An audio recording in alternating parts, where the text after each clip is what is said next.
Thank you so much for joining us tonight. Starting with Vegan Gains, nice to see you back. You've been on the Crucible many times. We're happy to have you back. Go ahead, take a minute, shout your channel out to everybody where they can find you. Yeah, so I'm Vegan Gains. You can find me on YouTube. My YouTube handle is also Vegan Gains. I talk about veganism mostly, but I also cover political topics, theology, pretty much everything. I have a wide, diverse range of interests. Gotcha. And then moving over to you, Father Joseph Sweden.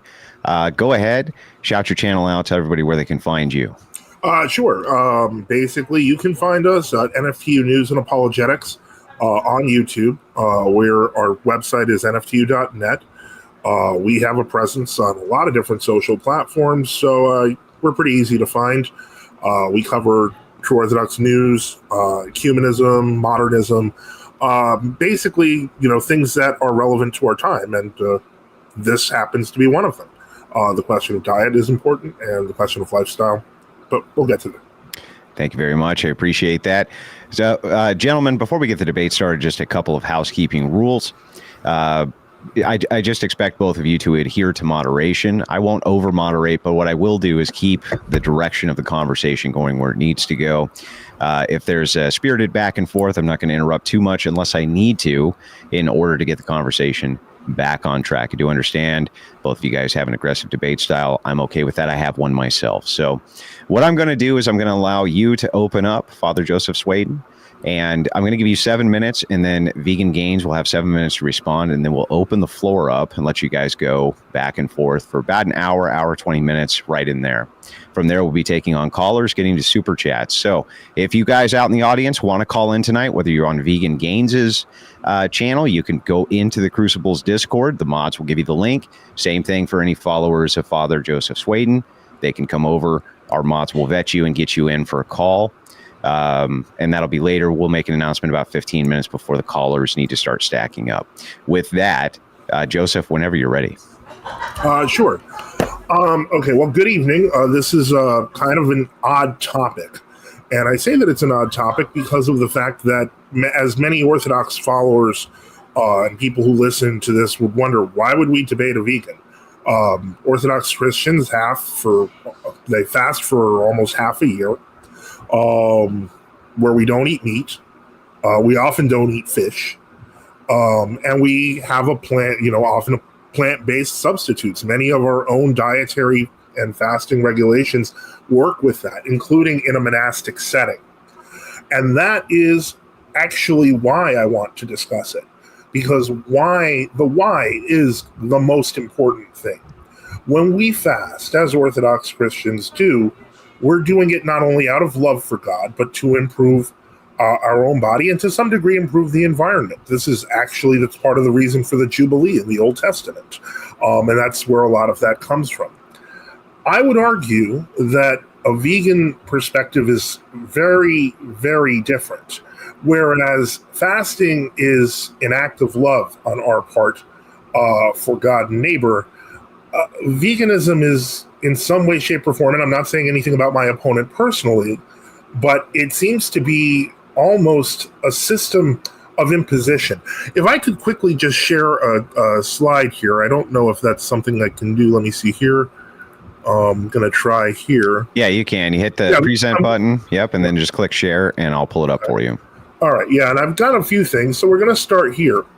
One of the things that is often asked, and in terms of why people eat meat, why people don't eat meat, this is actually a commentary that was collected by Alcuin of York, and it's talking about why is the eating of flesh permitted to man after the flood and not before.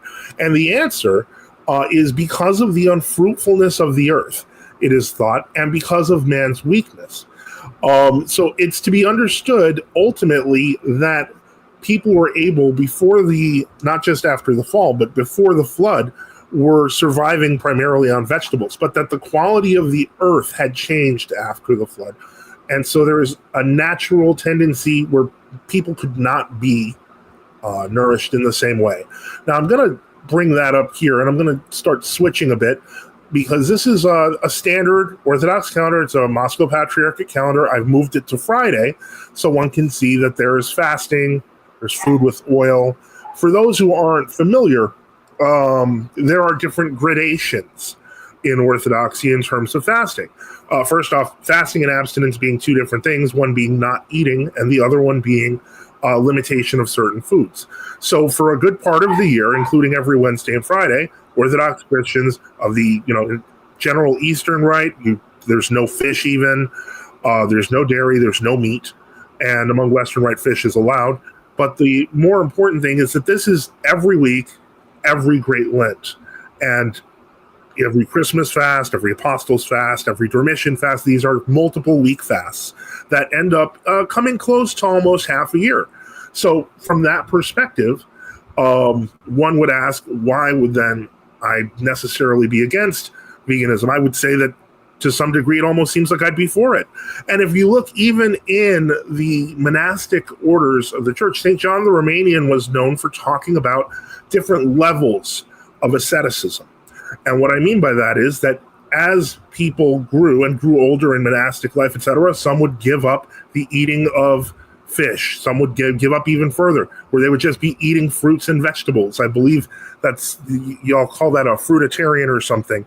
The point is, till they're just literally, once they're very old, very skilled in asceticism, they can just survive even on the Holy Eucharist. Just the Holy Eucharist. But the problem is this, is that without a moral background, without an orthodox understanding of what the fast is, without that struggle, you end up with this. The simple reality is that, unfortunately, morally uncontrolled attempts at limitation of food can have disastrous consequences. I do not blame my opponent for the death of this vegan influencer. I do not blame my opponent for the death of this little kid who died because of the fact that she was being fed. The boy was being fed almond milk instead of real milk. Those people are victims of a system that is destructive. And I hate to say this, but even vegan gains here. I did not know I was going to be debating you until today. I thought I was debating another vegan, so you're kind of a vegan substitute. But in any case, the point is that even, I hate to say this, but insofar as you're an advertiser for veganism, unfortunately, you're also hamstringing yourself. I understand you're a bodybuilder of some type. Is that correct? I think so. Yep. And so the point is, you're hamstringing yourself because of the loss of nutrients and all sorts of other things that we could go through. It's a tear from a purely even non-spiritual standpoint. There is no real good case to be made for restriction of all animal content. But more importantly, from a spiritual standpoint, it's actually destructive. I understand that a lot of the whole modern vegan mythos is very similar to a kind of karmic retribution, that sort of thing. I don't know what your belief system is on that. I think it's worth discussing. But the point is, there's a lot we can do for our part, for God, for man, and for the earth, being good stewards of it. I just don't see veganism as some way that's even feasible. And I think I'm going to leave it at that. And thank you. Thank you so much for that opening statement. Vegan Gains is going to give you the same amount of time to respond. 7 minutes on the clock. You can take as much of it or as little of it as you want before we open the floor. Go ahead. Yeah, so I think we have a surprising amount of agreement. Coming into this, I thought you were going to have a different perspective, but one way in which we differ for why we might have an interest in eating a plant-based diet is just where we ground ourselves. I think you ground yourself in Christian ethics. I ground myself in a more modern idea of human rights, and I believe animal rights are a logical extension of human rights. And I don't see a substantive enough difference between humans and animals to where I would deny animals human rights. And I would just challenge anyone who disagrees with that to name a trait or set of traits that animals are lacking. And in order to be logically consistent, if these traits were lacking in a human being, you would have to accept the idea of taking away those human rights from a human being. If your basis for taking away human rights from animals is a lack of those traits. On top of that, to respond to your claim about hamstringing yourself, being, having issues with nutrition, you can get all the nutrients you need on a vegan diet, including things like B12, vitamin D. We do have modern technology on our side where you can take B12 supplements. You can take multivitamins if you need to, and I think for the entirety of the world, multivitamins and supplementation have been a benefit. If you look at deficiency rates across the human population, most people are deficient in something. Vitamin D, for instance, 84% of the American population is deficient in vitamin D. And it would benefit everybody if they took a vitamin D supplement. So that's just one example. On top of that, in terms of macronutrients, you can get all the fat, carbohydrate, and protein you need on a vegan diet. There's not a substantive difference when it comes to bioavailability of protein on a vegan diet. There are some differences, but generally there's about a 3% or so difference in terms of bioavailability. And when you look at nitrogen balance studies, the slope and intercept of nitrogen balance seems to be identical between vegan and omnivorous diets, so long as protein is equated. So that's just my opening statement. Okay, and with that, before we get into the back and forth, I just want to remind everybody who is just now joining the stream to send in a super chat via the Dono chat. If you have a question for either of the debaters tonight, you can also send it in via YouTube by clicking the $ and consider becoming a channel member. We appreciate it very much. With that, gentlemen, the floor is open. Go ahead. Thank you for that opening statement. I do have a couple of questions. I mean, just leaving aside vitamin D supplements, because ultimately that could be solved if the American populace walked outside every morning for 5 minutes, because vitamin D naturally produces in the body. But more importantly, one question I did have for you is, and I mentioned this, the whole bodybuilder thing. You mentioned supplementation. That strikes me as, I hate to say this, but kind of hard. My son, one of my sons, I have a few sons, but one of my sons got into bodybuilding for a while, especially during the earlier period of his young adulthood, and got really into it. Now, I noticed he'd be eating things like, he'd eat like 4 or 5 chicken breasts at a time and stuff like that because of the massive protein levels. I'm not even sure how that would be done, because even things like the Impossible Burger, which I am very much interested in, does not actually have the same nutritional profile as a burger made of ground beef. Despite having years of laboratory work and science put on this, it still didn't add up. I mean, functionally, it looks like it bleeds, but nutritionally, it's not as valuable as a burger. And so my question here is ultimately, it's 2 parts. My question is, first, how does one, and this is just for my own education, match up that massive protein deficit personally? And more importantly, how is this sort of weird laboratory setup for living, this almost a Soylent solution, better than just eating meat? Yeah, sure. If our body's designed for it. Sure. So if you look at studies directly analyzing body composition changes in response to protein intake, it seems like the most amount of protein you can intake and actually benefit from and grow more muscle is about 0.75 grams of protein per pound of body weight. So for a 200-pound man, that would be about 150 grams of protein. That's extremely easy to get on a vegan diet. So you could eat just normal whole foods like tofu, beans, lentils.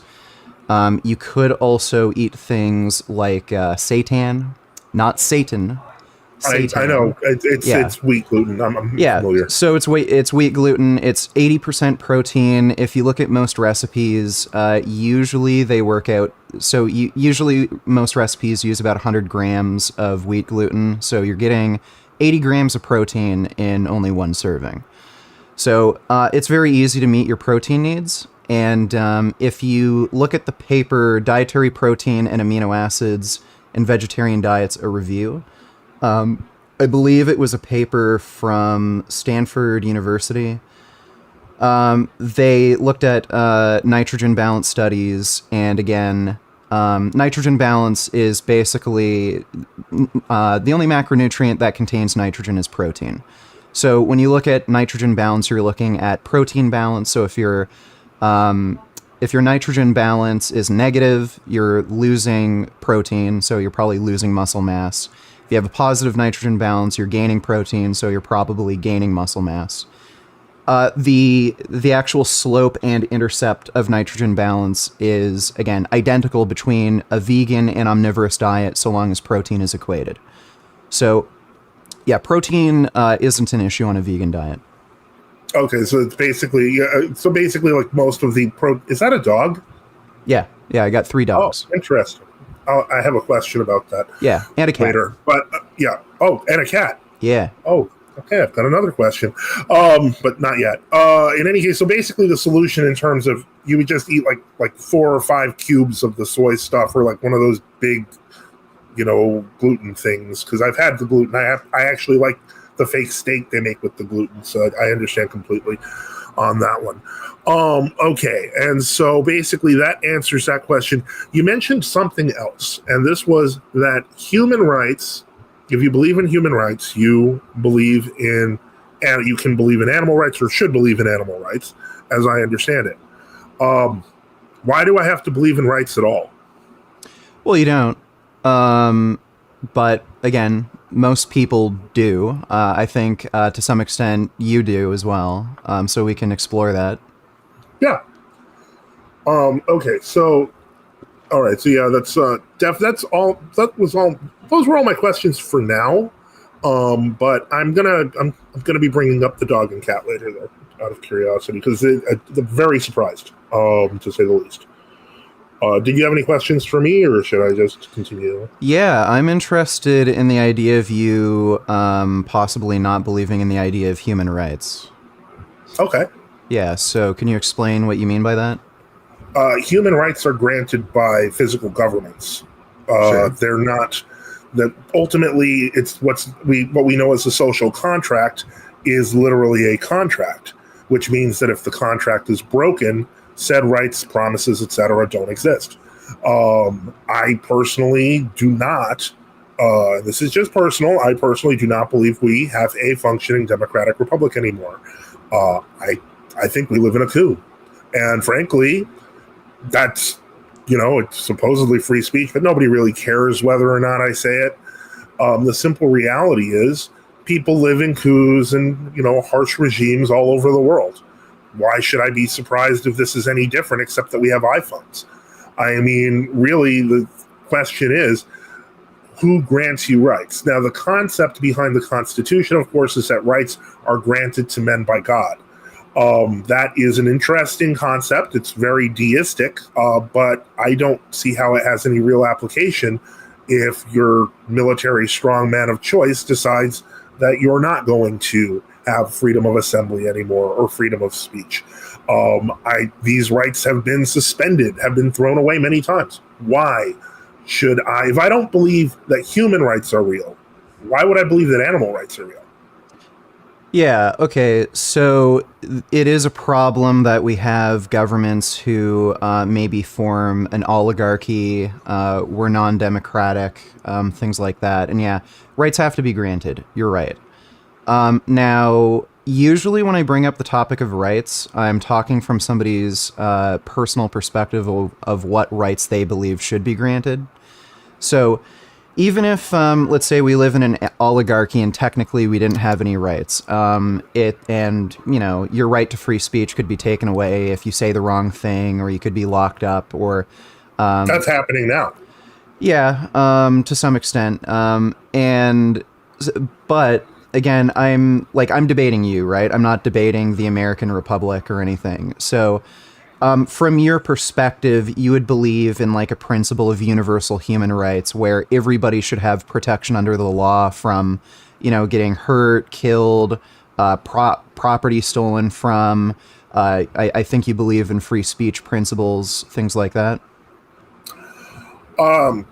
Insofar as I can formally accept them, yes, but that would simply make them a moral. That would simply make them a moral standpoint from my perspective.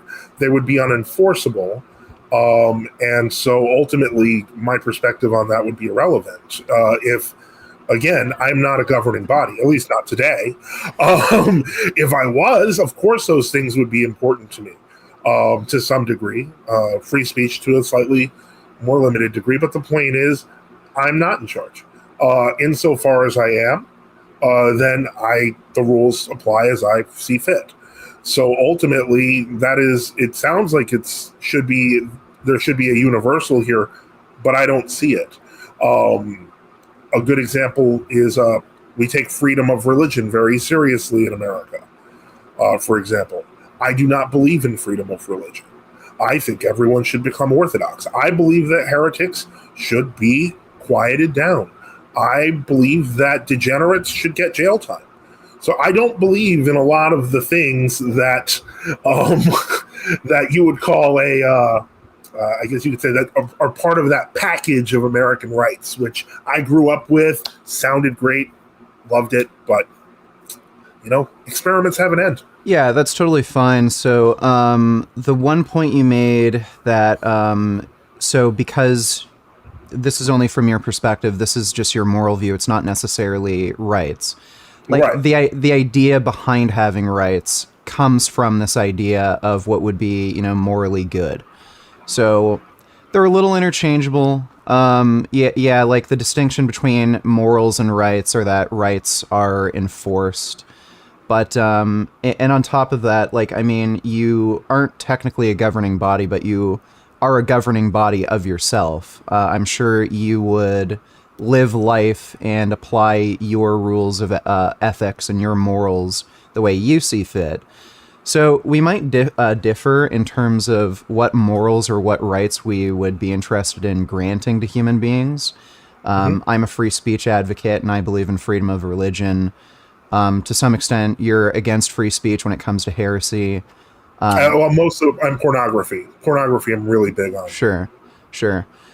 But I do think we agree on a lot of other things. I think we believe that people shouldn't be murdered, or think we shouldn't steal. I think we agree that children shouldn't be exploited. So I am against child porn. I don't know if I'm allowed to say certain terms on here. But, so from that perspective, I would say in order to be logically consistent, you would have to grant those same rights or moral principles to animals. And I would ask you, from your perspective, could you name a trait that's lacking in animals that, if lacking in human beings, would justify that difference in treatment? Let me say that again. Name a trait that's lacking in animals that, if lacking in human beings, would justify, say, you treating those human beings the way you would treat animals right now, where, I'm assuming sometimes you eat meat. Yes. Yeah. So, I'm just interested in what trait or set of traits a human being could lack where you would be okay with, say, having a human being at a burger or steak or something. None. I believe that a human being, unlike animals, is a unique creation of God. Okay. So it would be impossible for me to say that animals and humans are the same. I understand where your worldview may be coming from, and that's probably based on that whole evolutionary mindset that we're all animals and stuff. I don't believe that. And that's not the church's teaching. The church's teaching is that human beings are a unique creation by God. Okay, so being a unique creation from God would be the trait, essentially. And you think there aren't any human beings that lack that trait, Correct. but animals do lack that trait. Correct. Okay, That said, that doesn't. I don't want to. Remember that the human being in Orthodox anthropology is designed to be responsible for creation, and so animals are part of creation. So it's not like we have a blank check to like factory farm and create like massive destruction. No, our job is to take care of the earth, and that's a responsibility that, to some degree, I think a number of vegans kind of instinctually understand that, but don't realize how much that is going through their philosophy. But yeah, that care of the earth is what makes us human. well, I think we have a lot of common ground there, though, and maybe we can get to that a bit later. But yeah, on the name the trait topic. So, since you believe human beings should be granted these sorts of rights or moral value in your worldview versus animals, because they're a unique creation from God, if we say, if we hypothetically could find human beings that weren't a unique creation from God, you'd be fine with killing and eating those humans? Those wouldn't be humans. I mean, what you're asking ultimately is the pygmy question.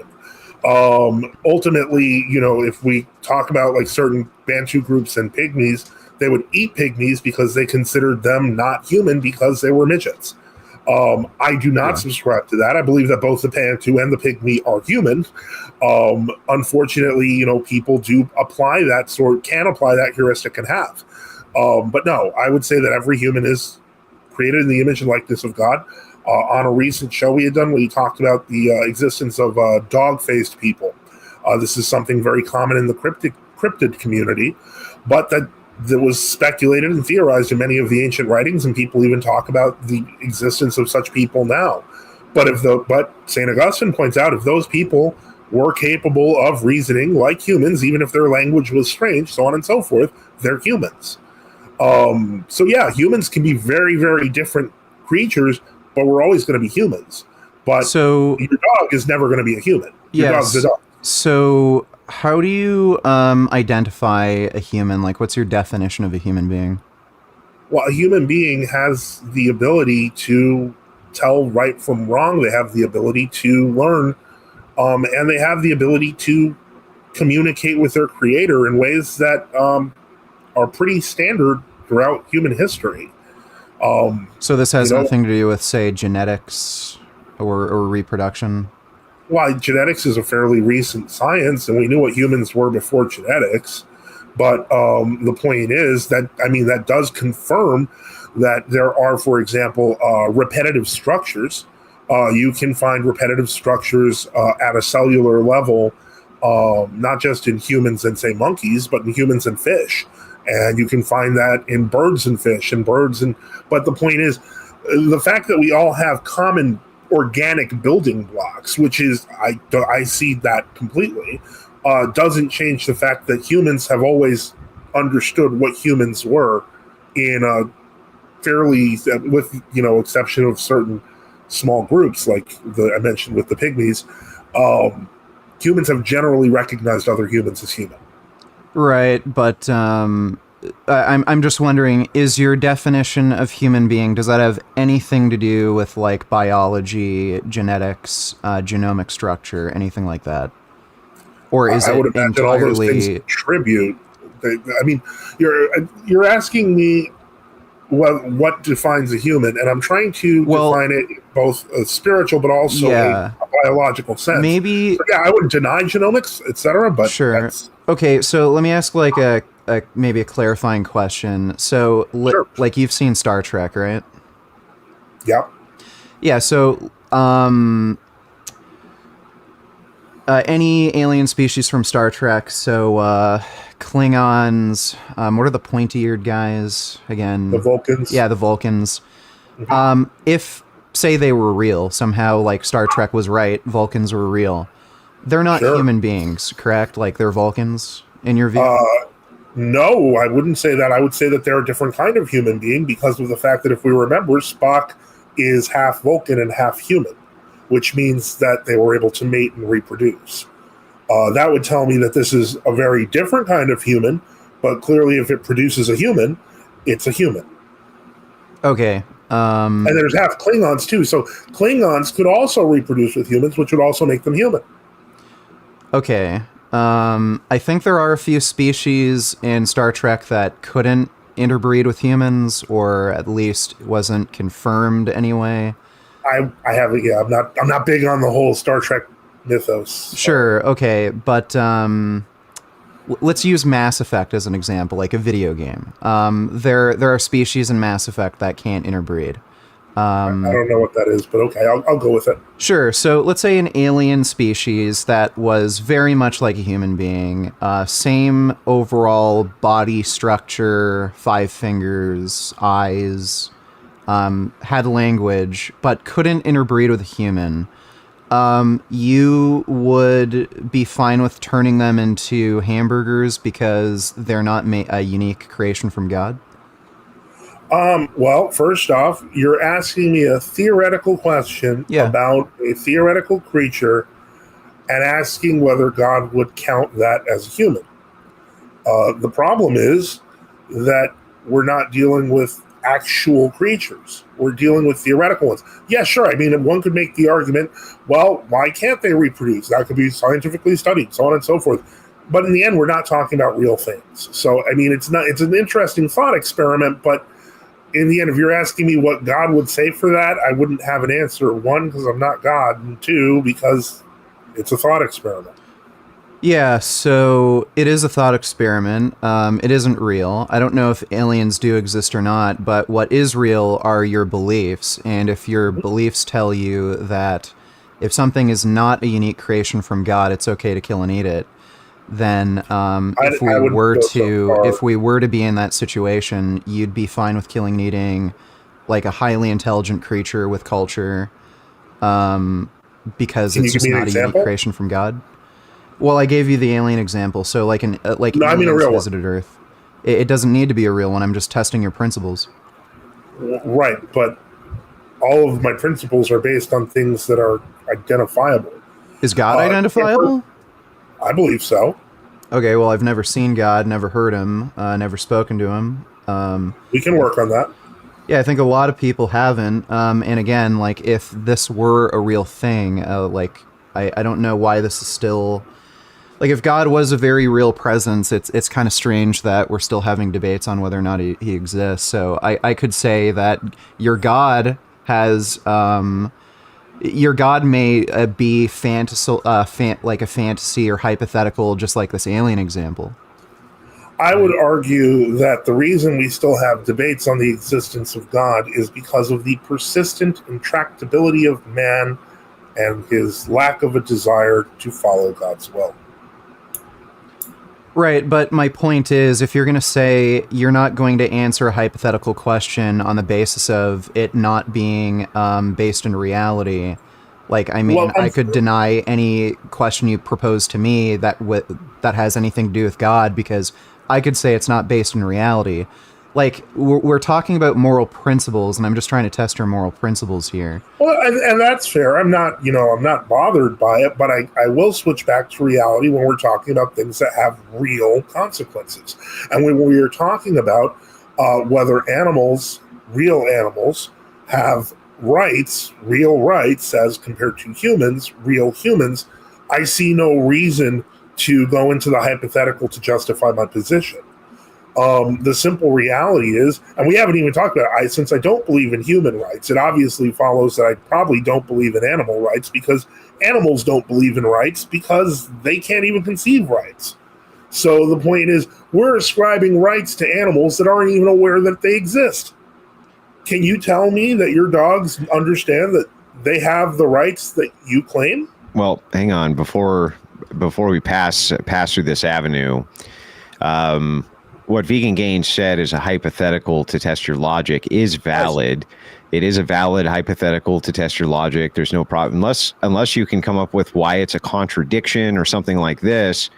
I don't see what grounds you would really have to dismiss answering to the hypothetical. It's a valid hypothetical. Well, and let me just say this, like you mentioned, you only care about real world things that have consequences. Well, one real world consequence of this issue is people getting the idea that you have that it's okay to kill things that aren't weren't uniquely made in the image of God, and that has caused mass killings of pygmies. So, like again, there are real consequences to your moral views, and it's resulted in quite a few human deaths, unfortunately. So, well, if I may, in the first place, those were not Christian tribes, so it would not be ascribing my worldview. In the second place, to answer the question of your hypothetical, what I was saying was I don't know, and we would require further study in the case of your hypothetical 99% human that for some reason doesn't reproduce with humans but acts like a human in every other way. But the point is, ultimately, the question has to be, when we're talking about situations that are grounded in reality, as you pointed out, this had caused the deaths of, I don't know if it was thousands of pygmies. I have no idea how many pygmies died. I don't think you know either. Maybe you do. But the point is that ultimately, the reason that they did harm the pygmies was because they didn't believe they were human. It was dehumanization that caused that. And so my point is that dehumanization can also take a number of other different forms. And ultimately, I think that to some degree, veganism dehumanizes as well. So, yeah, right. And I don't, yeah. But yeah, well, I have two things to say to that. If people were following my worldview, they would have never killed pygmies, whereas it is conceivable if people were following your worldview, they may have killed pygmies if they were convinced pygmies were not human and made in the unique image of God. Secondly, your worldview is 70 years old. Oh, okay. Well, anyway, regardless, it is conceivable that those pygmies would have been killed if they were following your worldview, where it would be inconceivable if they believed in my worldview that they'd killed pygmies. I disagree completely. I think that the church would be very clear that pygmies are human, and I don't think that I would accept your position. I think that you're basically making an aspersion over my faith, but you don't actually understand it, and that's fine. But I'm not going to just sit here and say, well, that's actually what would happen. You're wrong. Okay, and secondly, you gave the answer. You don't know. You'd have to study. So that is a hypothetical alien. I outlined all the circumstances in the hypothetical. Like, what don't you know? Like, what information are you missing in the hypothetical where you'd give an answer like, I don't know? Why they don't reproduce it the same way? That was my question. If it's humanoid, I would wonder why it doesn't work. Yeah, sure. So in the case of an alien civilization coming to Earth and they're not able to reproduce with humans, the reason they're not able to reproduce is because of incompatible genetics, like the same reason a cat and dog can't reproduce, or the same reason a human can't breed with an ostrich. So in that case, if we were to find a very intelligent, cultured race, like Vulcans, or it could be any alien species, that couldn't reproduce with humans for that reason, would you be okay with killing and eating them? I think, frankly, if we were dealing with a hyper-intelligent alien race that could not reproduce with us, but could still travel through space and arrive, I think I'd be more concerned with whether they're going to eat us than whether we're going to eat them. Okay, sure, but as far as the question if you'd be okay with killing and eating them, I wouldn't even know how to respond to that. I mean, frankly, I don't like the idea of eating, say, for example, monkey, because it does bear some kind of resemblance to a human, but it is a popular dish in many countries. I personally, it doesn't strike me as something I would want to do. But I'm leaving that, again, that's subjective. It's personal. It's my opinion.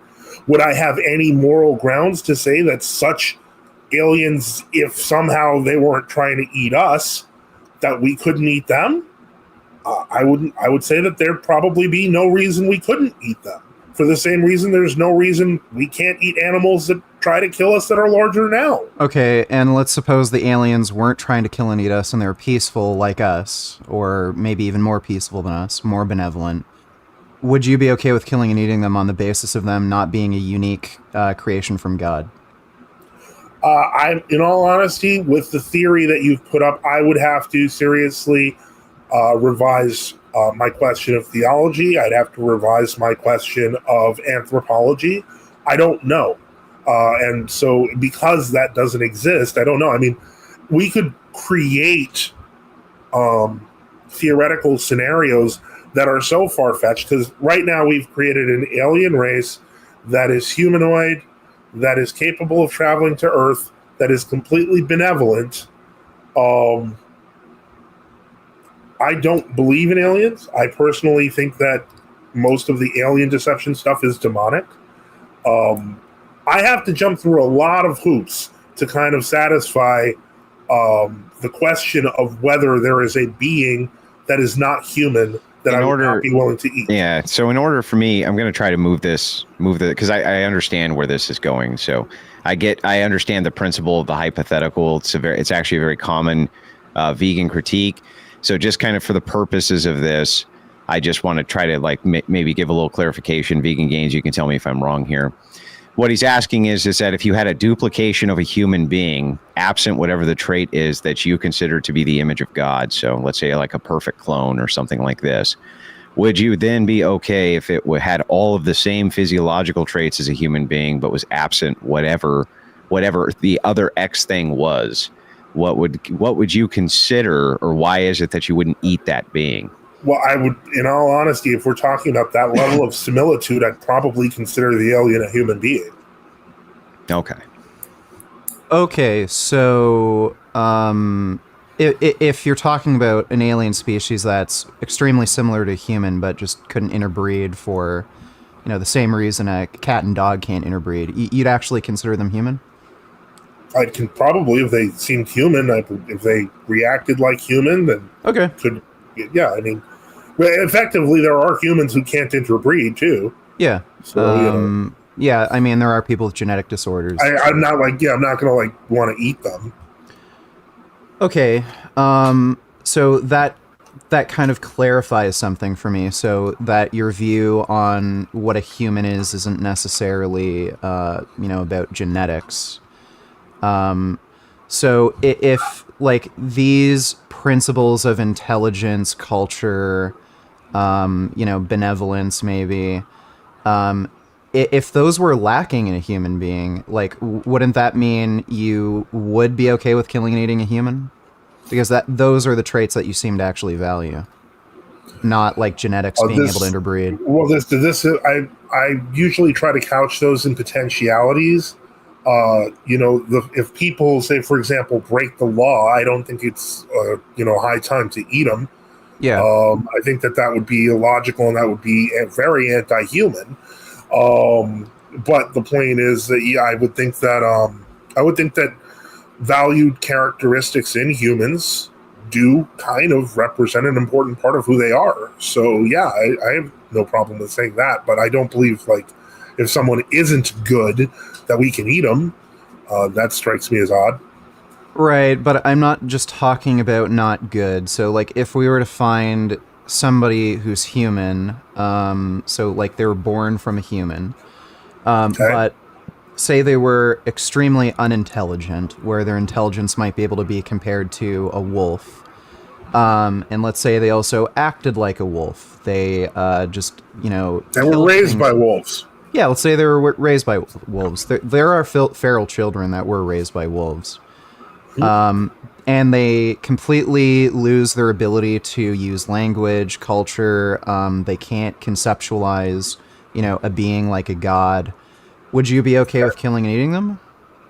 I don't think that that's necessarily true. I don't know that animals don't conceive of God. I have a dog attacking me, by the way. That's why I'm doing the hand motions. You think animals can conceptualize God or perceive him? A higher item, higher. That's interesting knowledge. Because you said that dogs or other animals can't conceptualize something like rights. They can't. Okay, but they can conceptualize a being like a god? Sure. Okay, would you... Animals can understand hierarchy, but that doesn't mean they understand law. Right. Well, that would be true for a lot of human beings, though, as well, right? So there's human beings that can't conceptualize law, but they could maybe conceptualize God. Fair. Yeah, there are humans that are like that. And, But- Yeah, but you wouldn't be comfortable with killing and eating them. why would I be comfortable with killing and eating them? Yeah, like, I would say that, too. I wouldn't be comfortable But I'm not with comfortable with killing and eating them, so I'm confused. Yeah. So I see this as a bit of a contradiction because, you're talking about, like, you've already sort of conceded that your value of human beings doesn't really have anything to do with genetics. It seems to have to do with other traits that are typical of human beings. So, like, culture, intelligence. And you've also, like, admitted that there are human beings that lack things like culture, intelligence, but one thing that humans and animals do share is this connection to God. So I just see this as a bit contradictory that humans can lack all these traits that you would value humans for, but, like, the only thing that humans, like, in this circumstance might have is a connection to God. But you also say that animals have a connection to God. So there's no difference between, like, I don't see any meaningful difference between a comparable human and a comparable animal, but you'd be okay with killing and eating the animal, but not killing and eating the human. That seems like a contradiction to me. Why would I want to kill a human? I know. There's not really any reason, but my point is, I don't see any reason for why you'd want to kill and eat an animal. Because I'm hungry.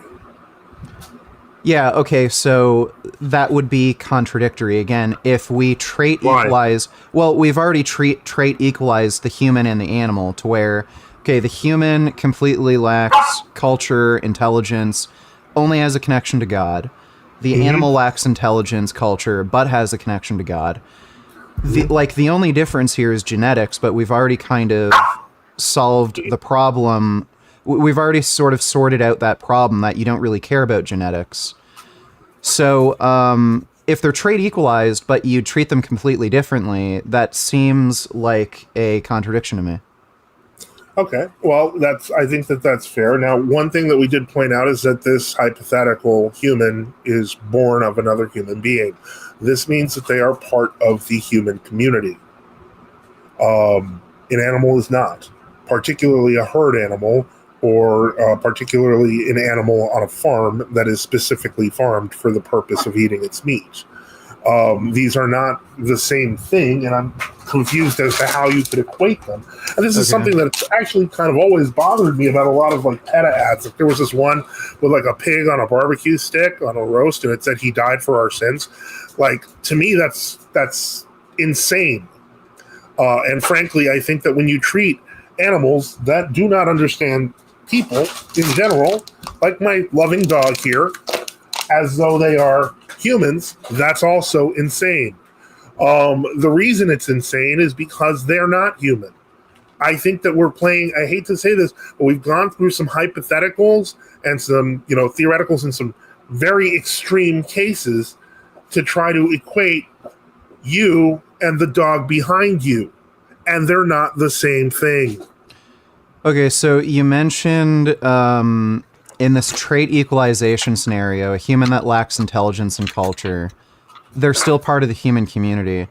They're still human. Well, that community has to do with socialization, and you could be thrown out of a community or rejected from a community or never being a part of the community, like in a case of a feral child. Like, there have been kids who are born from parents who are living out in the middle of the wilderness. Parents died, and the kids were saved by, like, wolves. So they're not part of a human community. Just like rights, community is something that's kind of granted to you. So, again... So again, I see this leading to a contradiction. If we trait equalize the human and the animal, you'd be okay with killing and eating the animal, but you wouldn't be okay with killing and eating the human. That's a contradiction. So Well, part of the problem is that we keep talking about trade equalization, and I'm not sure that that's actually a proper way to proceed. If trade equalization can make you and your dog appear equal in the eyes of the law, something is seriously wrong. And I'm not saying that something is seriously wrong with the end result, but something seriously wrong with how we got there. You appear to be a 20-something YouTuber. 32. Who does 32? Okay, 30-something YouTuber who is talking at length about veganism and working out. Your dog is not. Your dog is your pet. And the point is, you're not the same thing.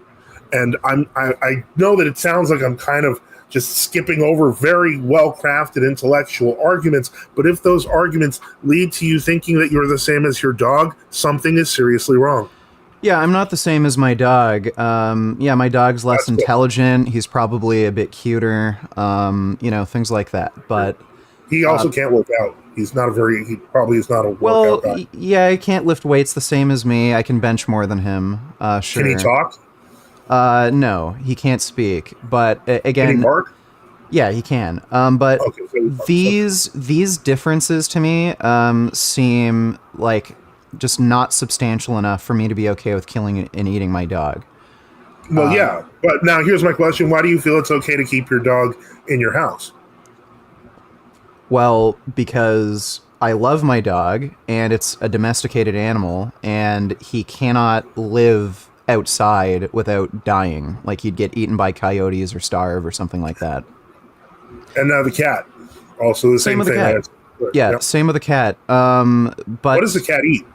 He eats a vegan diet. We feed him Benevo, vegan cat food. Can I ask a question? Yeah, are cats naturally vegetarian? No, they're naturally carnivorous, but why would you feed your cat a vegetarian diet? Yeah, because I'm against killing animals. So if I have a cat, what if they're already dead in the can? I mean, they're in a can. Sorry? The animals are already dead in a can. We're not talking about sending them off to kill mice here. They're in a can. You just have to just give the can to the cat.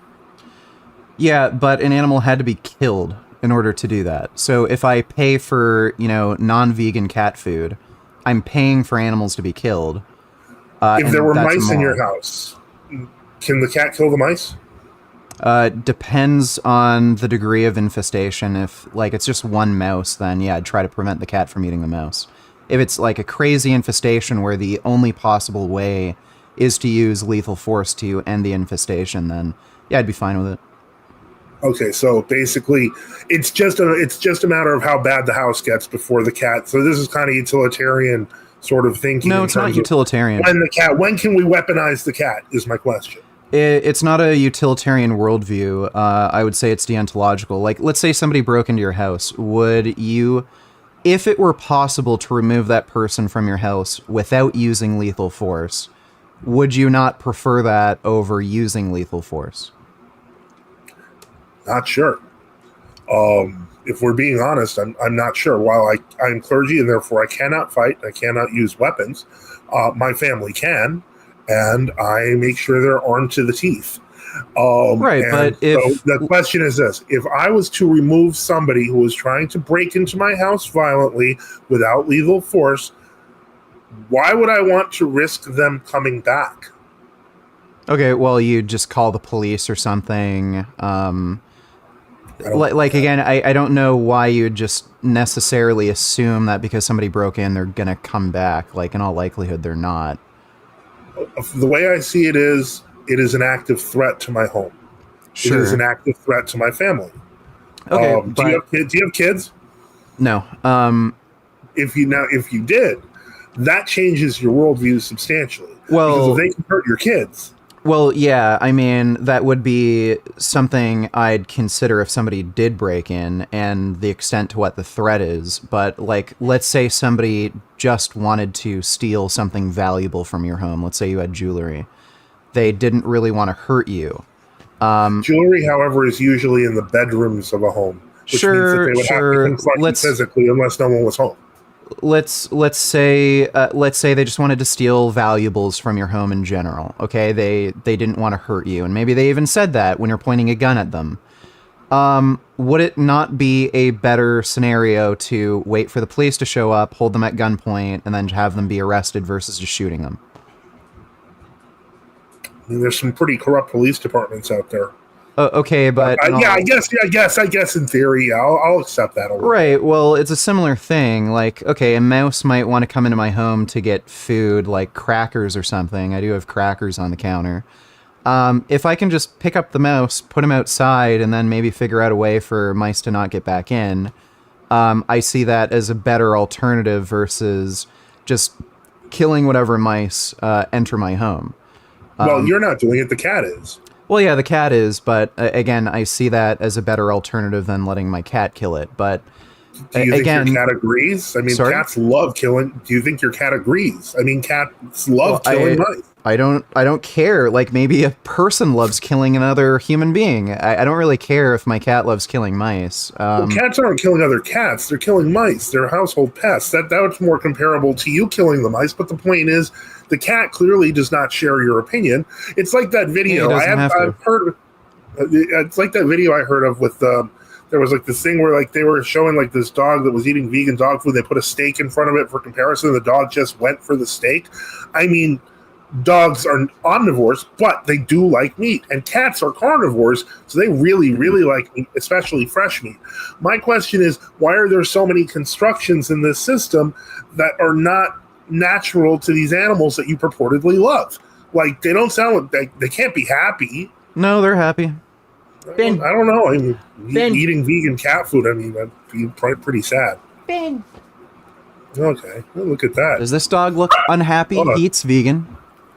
Does he look unhappy? He doesn't know. It's like the Impossible Burger. None of them are unhappy.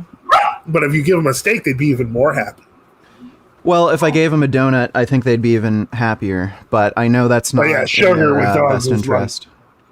Okay, well, but meat. This dude likes meat. The point is that yeah, I think what we're getting at here, what I'm trying to get at here, is that at least, and this is I really realize it's kind of a sidebar to what we've been talking about, but literally, when we're taking care of animals, what is the best way to take care of them?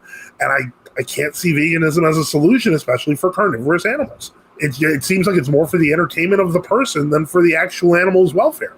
Well, if we have a concern with animal welfare, there's other animals that exist besides our cats and dogs, and the animals that are being fed to our cats and dogs, I think we should be concerned for their welfare. Why? So, can you name a trait that's lacking in a cow that, if lacking in a dog, would make it okay to kill and eat dogs or feed them to other animals? Okay, so what you're asking me now is to compare cows and dogs. Now, cows being barnyard animals that produce a surplus of milk that cannot be usually fed to calves unless it's fresh. By the way, the only reason they produce a surplus of milk is because we either give them hormones or we've selectively bred them to produce a surplus. That's actually not true. We've been milking cows for centuries, and these hormones are less than 20 years old. So no, that's incorrect. But more importantly, they eat grass. They've been selectively bred as well. Well, so we could argue that. We could argue on the question of selective breeding. To me, it's not relevant. The idea that cows suddenly were selected. I mean, we're talking about. I hate to say this, but animal technology that's 4,000 or 5,000 years old. Yep. So it's kind of silly that we're going to go into this argument that they've been selectively bred that way, when we know that wild bovines also have milk surpluses. I don't think there's any wild cows. I'm pretty sure they don't exist. Even if you go to Africa, they've actually all been domesticated as well. Okay. And I don't know if that's necessarily true. I'm pretty sure there are wild bovines, but I can double check that, actually. Yeah, they might have turned feral, but they're, as far as I understand, all cows have actually been domesticated across the entire planet. So there might be some cows living feral, but they actually originate from selectively bred animals. even the term feral implies that they have a certain status when, in fact, a feral cat is almost as dangerous as its wild counterpart. This is also true with dogs that turn feral. Effectively, yeah, sure, they might be bred smaller, but they're still quite dangerous, much more dangerous than domesticated creatures. When we start talking about the feral nature of animals, we're talking about wild animals. I think we can agree there. So, well, it's a bit semantic, but they originated from a domesticated species, so they are different from their original wild counterpart. What did the domesticated species originate from? Well, they originated from a wild animal, but, like, again, they were selectively bred and their genetics have been changed. And that happens within a very... Like, you can alter the genetics and the appearance and the physical characteristics of an animal through selective breeding within only a few generations, so... I'm aware. But, yeah, the point I'm making is, if you think it's, like, wrong for me to feed my cat a vegan diet, and we should be concerned with animal welfare, the animals that we're feeding to these animals, I think we should also be concerned with their welfare. And I don't see a meaningful difference between a cat, a dog, and, say, a cow, chicken, or pig. Well, okay, now we've mentioned breeding here. You have domesticated animals at home. Those are bred, correct? Yeah, but they're rescues. I didn't buy them from a breeder. Okay, that's fair. Much respect for that. What were the cows bred for? Yeah, they were bred for either meat or milk. Okay, so they were bred for food. Yes, but I'm against that. But that's what they were bred for. Yeah, correct. And if we bred dogs for food, would you be okay with killing and eating dogs? They do that in China. Right. So are you okay with that? For it. I mean, I'm not okay or not okay with it. I wouldn't personally do it. I cannot imagine that. I've heard a dog sausage tastes okay. I have heard that. And apparently in the post-Soviet period, people did often use dogs to make sausage in factories. And frankly, with all the spices, you can't really tell much of a difference once it's generically shredded meat. Does it mean that I would use the dog as a food source? Not unless I was absolutely desperate. The dog is very useful. My dog, it's a Yorkie poo. It's capable of killing mice, and it's a very good noise alarm and has a lot of other purposes. And she's a great little dog. But the point is, if it came down to it, my kids were starving and all we had was the dog, yeah, I'd go with the dog. Right, but we're not talking about a situation where your child is starving and you have to, like, value one or the other. We're talking about an option to either feed a dog a vegan diet or feed a dog another animal. And if we're concerned with animal welfare, isn't the best animal welfare scenario to feed the dog a vegan diet if the dog can be just fine on a vegan diet? And dogs are natural hunters. They're descended from wolves. Wolves eat meat. Okay, but if we can feed they eat grass too for their stomachs, but mostly they eat meat. Right, so if we can feed a dog a vegan diet and they do just fine and these other animals don't have to be killed, isn't that the most ideal animal welfare scenario? Again, now, this is assuming a lot. And what I mean by that is because even among humans, vegan diets are often notoriously incomplete. There are often nutritional structures that aren't kept, supplementation side effects because it's not the complete protein, etc. So if we can't even do human veganism right, why are we doing that to animals? Well, vegans on average have lower risk of chronic disease, lower rates of obesity, hypertension, diabetes, cancer, heart disease, and they tend to live longer. I've heard the list, but the problem is that if we're gonna go with that, then ultimately we have to deal with the fact that vegans chronically are usually missing vitamins B12, B2, D, niacin, iron, iodine, zinc. No, it is true. That's why you mentioned multivitamins because of the fact that a lot of these things are animal products. Yeah, so B12 is in an animal product. Omega-3s are a fish protein. There's no way around this without. I know that you have the nutritional yeast. Well, what gives you the right to kill the yeast? I mean, the point is that it's if we're gonna play that game. I mean, that's also a living creature. Right. But I don't value non-sentient beings. Oh, no, not this argument. I actually heard this in the chat beforehand. The argument, some vegan guy, Vegan Supreme or something. I don't know what his name was, but it was vegan.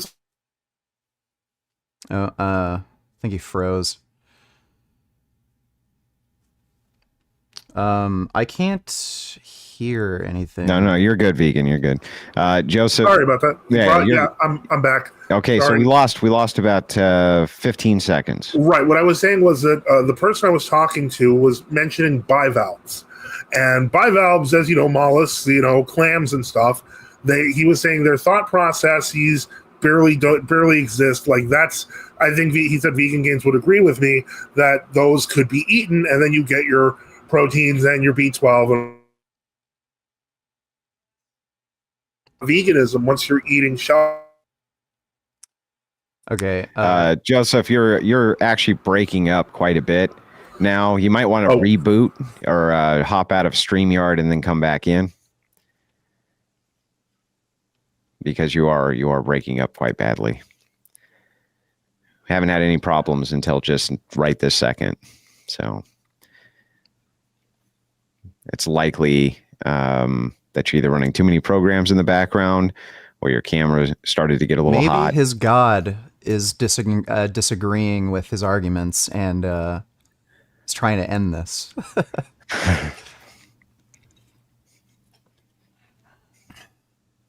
It's clearly divine intervention. It's not fair, vegan, because if you're gonna try, I can't even say anything back because I'm the moderator. It's messed up. Hey, there you go. Looks good on this end. Let me get rid of this second there's view. two of me. Yeah. You're good. Okay. So what I was talking saying about was bivalves, and then you cut out. Right. I was saying that apparently the argument was that bivalves, because of their limited sensory applications, etc., their limited understanding, are perfectly valid to eat. But my point was that's not vegan anymore. You're eating shellfish. It literally goes against the concept that the vegan society. Well, then you're not really a vegan. No, I mean, look, I'm all for it. You eating mussels and stuff. It's just that's not vegan. I don't think. Well, I don't eat them personally, but. But like you could though. You're saying it's okay. Well, and I could. He was saying it was still vegan, which it doesn't make sense to me. Yeah, so the vegan society definition, I don't agree with. I think their definition is reducing the suffering, death, exploitation of animals as much as reasonably possible. That's their definition. Mm-hmm. I don't. Bivalves are animals, so. Yeah, I don't agree with that definition. And if we're gonna have the most charitable interpretation of that definition, I think it's assumed that they're talking about sentient animals, not non-sentient animals. But I don't follow their definition. The definition I follow is one that I created, which is veganism is a logical extension of human rights. Okay, but now I have a question, because you mentioned sentient animals. Can you define that a little bit for me? Yeah, so sentience is the ability to have a subjective experience. Do fish have sentience? Yeah, they can have a subjective experience. Like what? Like pain. It's pretty clear they can feel pain. I've read otherwise that fish actually have difficulty feeling pain. It's not common. Okay, so then basically we're talking. Okay, so a grasshopper has feelings, correct? In all likelihood, so like again, we have to make we can't even know for sure if other minds exist out of our minds, but we're going outside of that assumption. So like we have to make a few assumptions about reality to talk about this, but I think we can kind of skip past some of the more meta philosophical stuff. But yeah, in all likelihood, I mean, they do have very primitive brains, but they do have things like eyes they can probably see, you know. Well, the reason I ask, and again, I personally find this practice somewhat abhorrent, but like take for example in Japan, there's a common popular trend of eating octopi live. Yeah, well, octopi are highly sentient. They have very complex brains. They have eyes. They have nervous system. They can clearly feel pain. Okay. How do you know? Well, again, outside of solipsism, like all the methods we use to determine whether or not something's sentient, it's apparent in octopi. Like, again, they have a brain, they have a nervous system, they have nociceptors, they have what some researchers consider language. It might be a very primitive language, but they do have language, it seems. They can communicate with others, they can actually communicate with humans to some extent. Octopi have been seen leading humans to food and using humans to get food. They can communicate with other fish to help so that they can have a beneficial sort of relationship where they can better hunt together. So, like, all of the methods that we use to determine whether or not something's sentient, that's apparent in octopi. Like, the only way you could say, like, an octopi isn't sentient is if you, like, take the viewpoint of solipsism, where we can't know another mind, and you just deny the existence of other minds. Okay, so basically you're saying octopi then definitely are sentient. Yeah. Lobsters. Yeah, there was a paper released recently that argued that lobsters are probably sentient. Again, they don't technically have a brain. What they have is a very complex collection of nerve ganglion, which is essentially a very primitive evolutionary step towards a brain. And they have nerve ganglion collections within each limb. So they don't have a centralized brain. They don't have a centralized brain, but they have like a collection of nerve ganglion around where their brain kind of you'd expect it to be. They have nerve ganglion around their claws, their tail, stuff like that. But again, they do have eyes. They seem to react to stimuli in a fairly intelligent way. They seem to display pain. So the propensity of evidence seems to suggest that they're sentient. Even though they don't have a brain. Yeah, again, they have what would be considered an evolutionary step towards a brain. It's still not a brain. It's just some nerves. Yeah. Okay. They're nerve ganglion. So all right. So the lobster is somehow sentient, even though he has no brain. Got it. They could be. Okay. So, but again, the propensity of evidence seems to suggest that they likely are. They're more likely to be sentient than non-sentient. And I would just use the precautionary principle of, I'd rather not risk committing harm. How do you feel now? I assume you're against abortion then as well. I'm against abortion when the fetus is sentient, but pre-sentience, I'm fine with abortion. Pre-sentience. Let me see if I understand correctly. You're giving the benefit of a doubt to a lobster, but not to a human. Yeah, so there's I think we can both agree at the moment of conception, a fetus, if you could call it that, is non-sentient. It's a baby. Like they're two cells. Call it a baby. Well, we're talking about the moment of conception. Is it or is it not sentient? To me, sentience is not a standard to adhere to. So yeah, I would say no, it's not sentient, but that doesn't matter. It's still a human.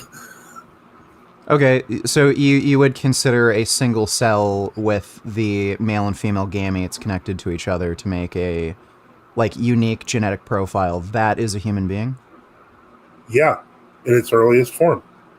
Okay, so again, this is kind of strange to me because you're in favor of protecting a single-celled organism, but you're not in favor of protecting something like a dog from getting eaten for meat? Well, I mean, I could flip that right back around on you, and I would say that it strikes me as odd that you wouldn't defend a human that is single-celled, but you would defend a lobster that has no brain. Yeah, but again, the assumption is the lobster is likely sentient, whereas I know for sure, and even you admitted, there's no way a single-celled human is sentient. But I know a single-celled human will eventually be sentient if it's taken care of and not killed. Right, but if you can control the outcome, it won't be. In other words, if you kill it, is what you're saying. So you can kill the human, but you shouldn't kill a lobster, even though it has no brain. I'm just trying to understand you. Yeah. So the human isn't sentient. I don't have a problem with killing a non-sentient creature. Can you see why I might start thinking that veganism's a little misanthropic? Well, again, you're the one who's fine with like killing and eating dogs. I'm not fine with it. I would not personally do it, but the point is, I know it can be done. Right, but like, but you're okay with ripping apart little kids, so it's like fine. Well, I'm not in favor of ripping apart little kids. We're talking about a single-celled organism. It's not single-celled for longer than 24 hours. By the time you discover it is far from single-celled. Most pregnancy tests pick that up around 8 weeks. If at the earliest, it's usually around 11. By around week 13, it has fully formed limbs. So yes, you are tearing apart a baby. Yeah, again, if we look at the number of different conscious creatures we're in favor of killing, I think you're in favor of killing far more than I am. Well, yeah, except I'm not in favor of killing humans. Well, we've gone through the name the trait process, and the best answer you could give me is I don't know, because when we trait equalize, you gave me the answer I don't know, so maybe you would be okay with killing humans. Well, if they're invading my house, I think that we've clarified that. That said, again, if it seems like I'm applying what would be known as the law of the jungle, it is because I do generally see things that way, which is how animals see that things, and that's why they kill each other, and that's why they eat each other, and that's why dogs normally would eat meat and cats universally eat meat, and humans saying they shouldn't doesn't make any sense to me. Humans saying they shouldn't eat meat? Yeah, because if that's what they're used to, I give the animals what they want. My dog and cat love that. They've never asked me for a vegan diet. Okay, what if your cat and dog loved eating people? Then they'd probably have to be put down. Those would be be a very so large. You don't really care, really right? So you don't really that. care about the laws of the jungle. This is about your own personal preferences, and my personal preference is my personal preference is to not harm animals, but harm humans. No, like unborn humans. So if we're going to talk about like what is human, I think we have different definitions. We do, but clearly, in my definition, a human baby that's not born yet shouldn't be killed, and in your definition, it can be. So that is a very big difference. Yeah, pre-sentience. And on top of that, you're unwilling to kill certain animals, but still willing to kill a human being that has not interfered in your life or committed a crime because it hasn't even been physically born yet. Well, it hasn't interfered with my life, but it might interfere with a woman's life, and if it's non-sentient, I don't see an issue. Okay, so in other words, if it's okay to kill a human if it inconveniences a woman, is that my understanding? If they're non-sentient. Oh, if they're non-sentient. Okay. Now keep in mind, as I mentioned, by week 13, it would be very hard to argue that the baby is not sentient. At least if you're applying the same standard as a lobster. Am I correct? Yeah. I think the earliest the earliest evidence we have that a fetus is sentient occurs around 8 weeks, where you see non-reflex neural activity. So that would suggest some sort of perception going on rather than it around 8 weeks. That's the earliest possible evidence. Like that's the earliest evidence we have right now that a fetus might have some degree of sentience. So again, and that's from non-reflex neural activity. So it's not from like poking them and then there's some like nerve signaling that happens and they might kick or something. It's neural activity that doesn't have to do with a reflex. So it's possible that they're sentient at 8 weeks. The best evidence that I would say that a fetus is sentient is around 12 weeks. That's impressive. To understand correctly, you're saying that a human being probably does not have sentience until the second trimester. Yeah, between 8 and 12 weeks. While at the same time ascribing sentience to a lobster. I just want to, I'm going to hammer this because I really, really want you to visualize what you are saying. I want you to visualize a lobster in a tank, and I want you to visualize a fetus at week 12, but picture it.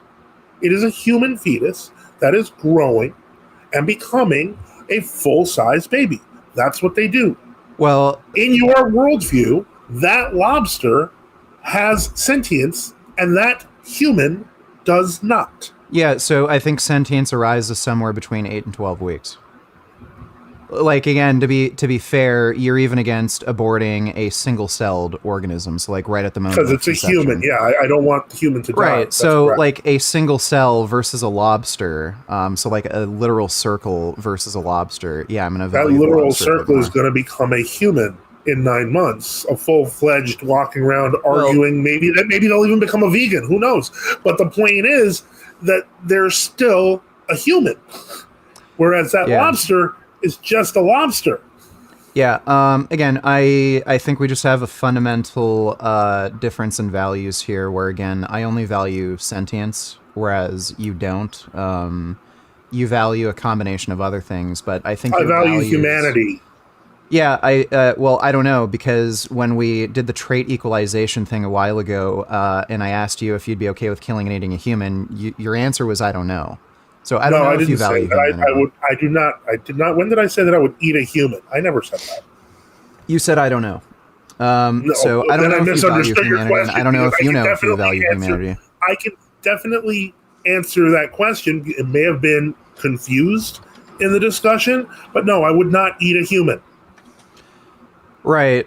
So to go back to the name the trait issue then, so if there was a human that lacked culture, that lacked intelligence, but only had a connection to God, just like the animals, I would argue there's a potentiality issue that you're ignoring, but that's beside the point. right, but you would be okay with killing and eating the animal, but you wouldn't be okay with killing and eating the human, even if they were trait equalized, right? Because I think your trade equalization methods is insufficient for determining whether things are similar or different. In the same, using this trait assimilation method, one could make an argument for the rights of your dog.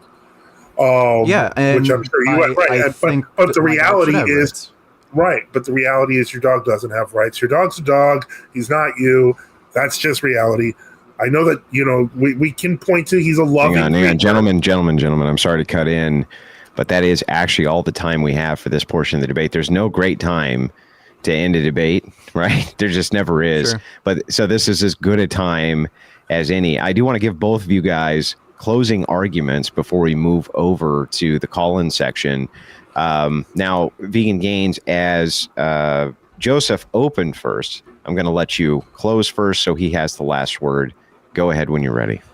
Yeah, sure. So, again, I believe my worldview leads to no contradictions. You might disagree with my worldview that I value sentience and sentient creatures should be protected under the law.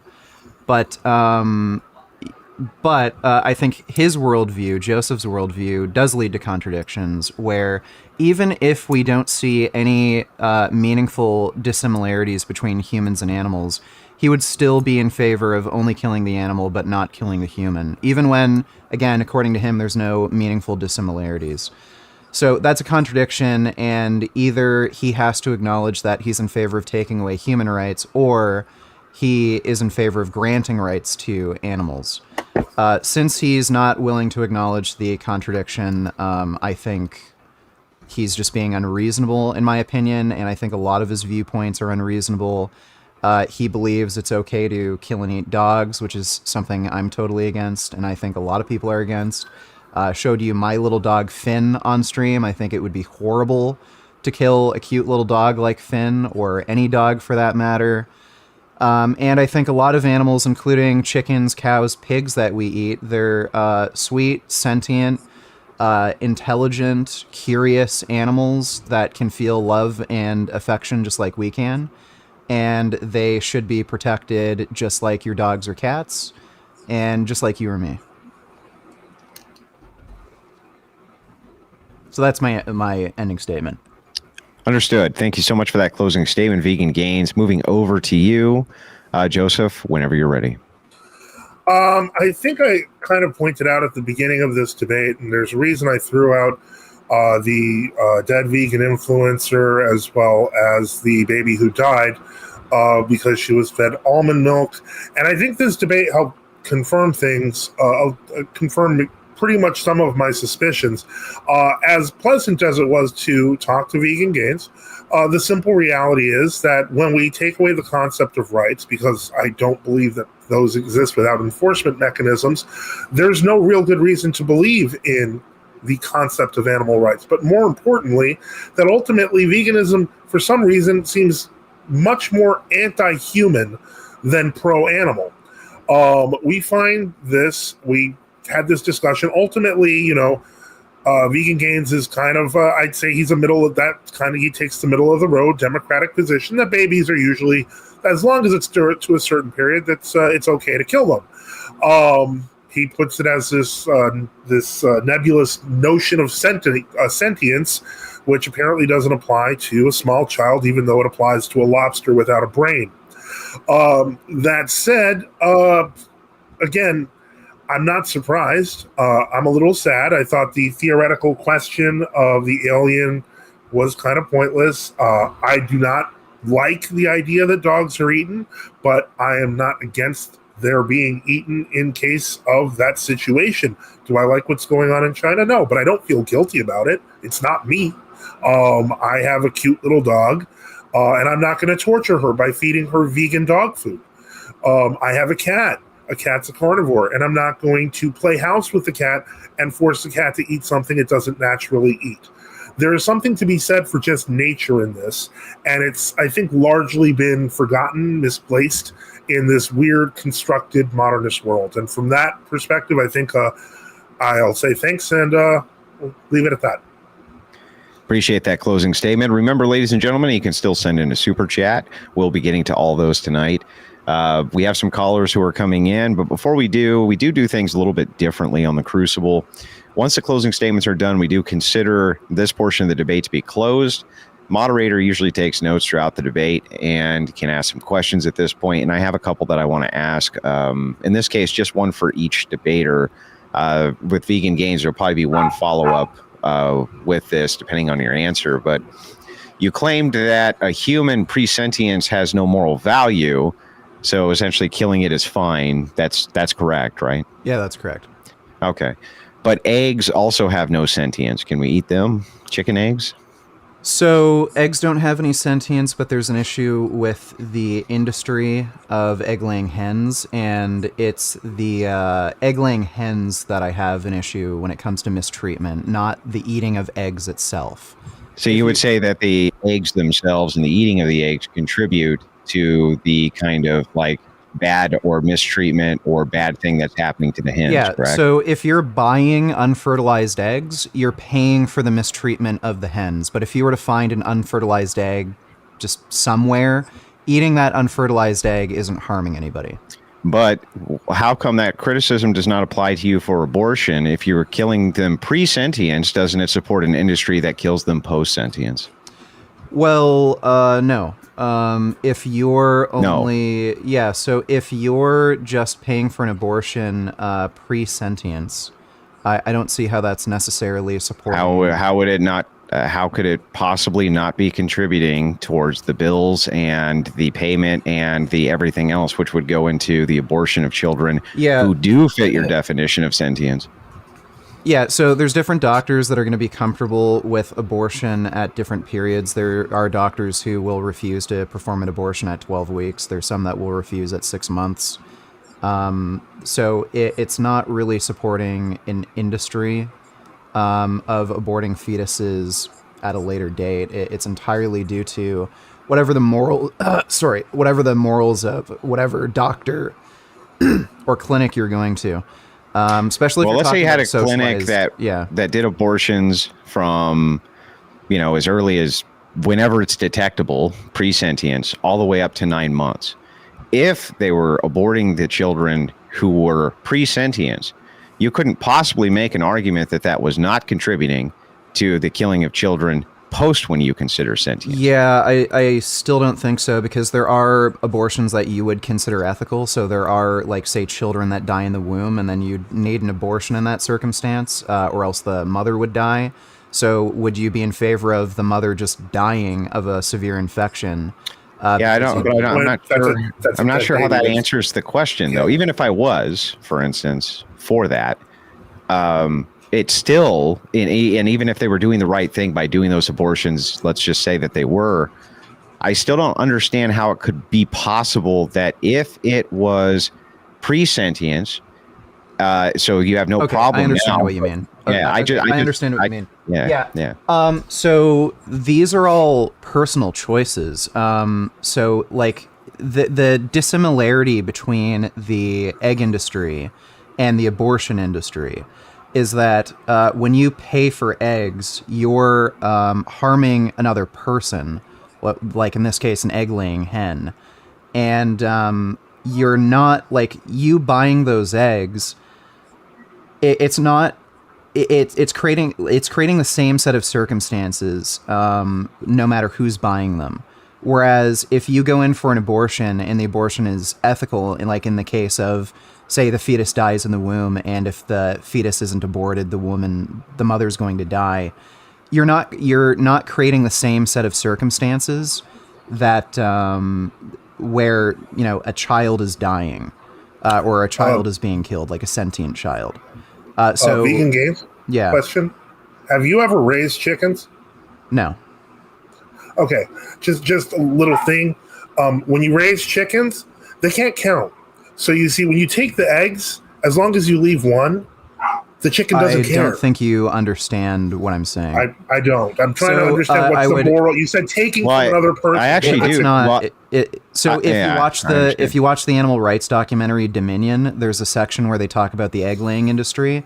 If you want to know more in detail, you should watch that documentary. I'd recommend. No, I actually do understand the criticism, and I've worked most of my professional career inside of giant factories which process meat and kill animals. I understand the process well, and I understand the criticism of saying that by going to the store and buying the eggs at the store that come from these kind of mass giant plants, that you are contributing towards the kind of mistreatment of these animals. That is the criticism. I just don't understand how that criticism would not be applied back to you in the case of abortion, pre-sentience versus post, when you consider it sentience. It's the exact same process. Yeah. So when I just consider this healthcare, and let's say if you're dealing with an abortion clinic that aborts anywhere from 8 weeks to 6 months, if you're getting an abortion at 8 weeks, you're not contributing to a system that kills children. You're just getting healthcare for yourself.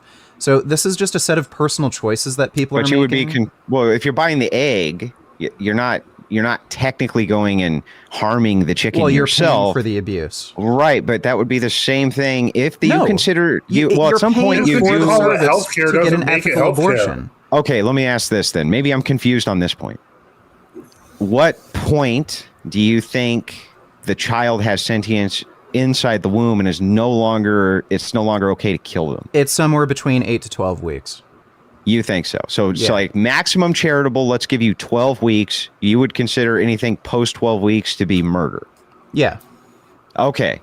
So if that's true, and you had a clinic that did them from every which way, and let's say the more popular one was below that sentience line, it still would be funding all the abortions that were moving past that sentience line. The criticism is just as equatable to you as it would be for us. I don't see how you're funding. Well, the clinic's making money, right? They're making they're money, paying their staff, right, and they're paying their light bill, and they're paying for their equipment, right, they're paying for all of this. But so even if we acknowledge that, I don't think you should literally have to kill yourself just because other people are doing something. Well, let's say it's not life-threatening. Okay. Which is most cases, right? Most cases aren't life-threatening, so it's not life-threatening. Yeah. But you are still contributing to all of those abortions that happen, which are not life-threatening, which are past the point of sentience. Yeah. How could you possibly not equate the same criticism? So you can't control what other people are doing. So you can only control what you're doing. So if you're going to get an abortion, say at pre 8 weeks, where I would consider it an ethical abortion, I don't see you doing anything wrong. If somebody wants to do an abortion after 12 weeks, they're the ones doing something wrong. And I don't see how you're contributing to their personal choice. Because if you go to a clinic to have it done, that does kill the children after this point of sentience, because let's say it's lawful to do so, you would be then using your wallet to contribute the same way you would as buying the eggs, right? No, the issue would be that it's legal to do so. Not that... Well, it's legal to buy eggs, but you're still morally opposed to it. Yeah, right, but you are but you're literally paying for the abuse. That's my point. Yeah, but you'd be doing the same thing. You're not paying for someone else's abortion. You're paying for your abortion. You're subsidizing the clinic. Right. It's not just like you were subsidizing the meat packing. Paying for the service. Like if nobody bought the eggs, the meat plant couldn't have the equipment, they couldn't have the staff, they couldn't do any of those things to harm those chickens because nobody's buying the eggs. It'd be the same way in this case if the clinic did far more of those pre-abortions than the post-sentience abortions. Wouldn't you be morally obligated to be against that? Okay, well, are you against factory farming? Me? No. No. Okay. What about Joseph? Are you against like factory farming, abusing animals? To some degree, actually, I am. I actually consider. I go for like free range and organic chickens. I try to do my part. It's not, if I can. Okay, so yeah, let's say Tyson Farms. Let's say they had factory farms, and let's say they also had like organic free range farms. And they do. They have both. Yeah. Tyson Foods. Yeah, I know. Let's say you only bought from the organic free range farms. Are you contributing to the factory farming by doing that? Or are you putting your dollar in supporting ethical farming? Well, it depends on whether or not you're talking about if there is another free range farm that doesn't have to be Tyson. Ultimately, if you're choosing Tyson, you're choosing the best you can from Tyson, but you are making kind of that deal with the devil because you are partially supporting the factory farm. I personally am a big fan of hyperlocalism. I like dealing with family farms whenever it's possible. I think that people should do that. I think soon people won't have much of a choice. But that doesn't change the reality that if something is your funding is half bad, that you're still funding it. And that's, I think, ultimately the point. So, from my perspective, you're not funding unethical abortions by getting an ethical abortion. The issue to me would be legislation and regulation, because you choosing personally not to get an abortion, I don't see that preventing any other abortions. You're still contributing to the system, though. Well, like, again, you're not causing any more further abortions. The issue is legislation and regulation, and especially when you're talking about Canada, where all of this is socialized, you're in no way going to, and most healthcare systems are socialized. It's just the states that's but within the confines of the hypothetical. Yeah. Wouldn't it be basically impossible for you not to say that you would be against the practice then of ever going to that abortion clinic if no. No? Again, I don't see how you personally choosing not to, like, unless you could show me evidence that if somebody chose to not get an abortion at pre 8 weeks, let's say, that would actually prevent a abortion that's not ethical. I don't see... Well, it would be the same evidence as buying the eggs contributes to the hens having to lay the eggs. Well, because... You're funding it, right? Abuse is... You're literally paying for the abuse. You're not paying for the abuse when you get an ethical abortion. You would be paying for the unethical. You'd be paying for or subsidizing the unethical abortion. So you're still subsidizing that the same way you would be with the factory farm. So if you go in, you could, because you have a standard for when sentience occurs, so you agree it's murder at X point. If that's true, anybody goes to that clinic to have those abortions past X point is being subsidized by the people who are having the ethical ones in your world. I don't see how that can't be. It just follows, doesn't it? Correct me if I'm wrong, but I'm pretty sure something like 80% of abortions are pre 13 weeks. That's right. They are. So then they are abortions- subsidizing all of the ones Well, you're only that are talking about past that. 20%. Reducing abortions by 20% isn't going to. That's Well, not going to. Do wait a that. second. What you're talking about is a moral standard. So you're saying that 80% of the abortions are done pre your moral standard and 20% are not, which means all those people who are getting them done within what is the moral standard are subsidizing the 20% who aren't, or these abortion clinics couldn't exist. So you're saying if 80% of the people didn't get the. Well, then how many lives would you save? Well, I don't know. 20%? 20%? I don't know if you would, because there'd still be those 20% other abortions. Like, I don't know how many abortion clinics would be completely inaccessible. Well, if it's 1 million, if it's 1 million abortions a year, let's say, then that's 200,000 actual human beings' lives you would be saving. Well, again, I'd need to see evidence that if we were to reduce abortions by, say, 80%, those other 20% wouldn't happen. Well, I mean, surely you would agree that the massive amount of funding for the abortion clinics, if it was reduced by 80%, would be far less likely to have the type of equipment and the type of medical staff that's available. I mean, an 80% reduction in funding?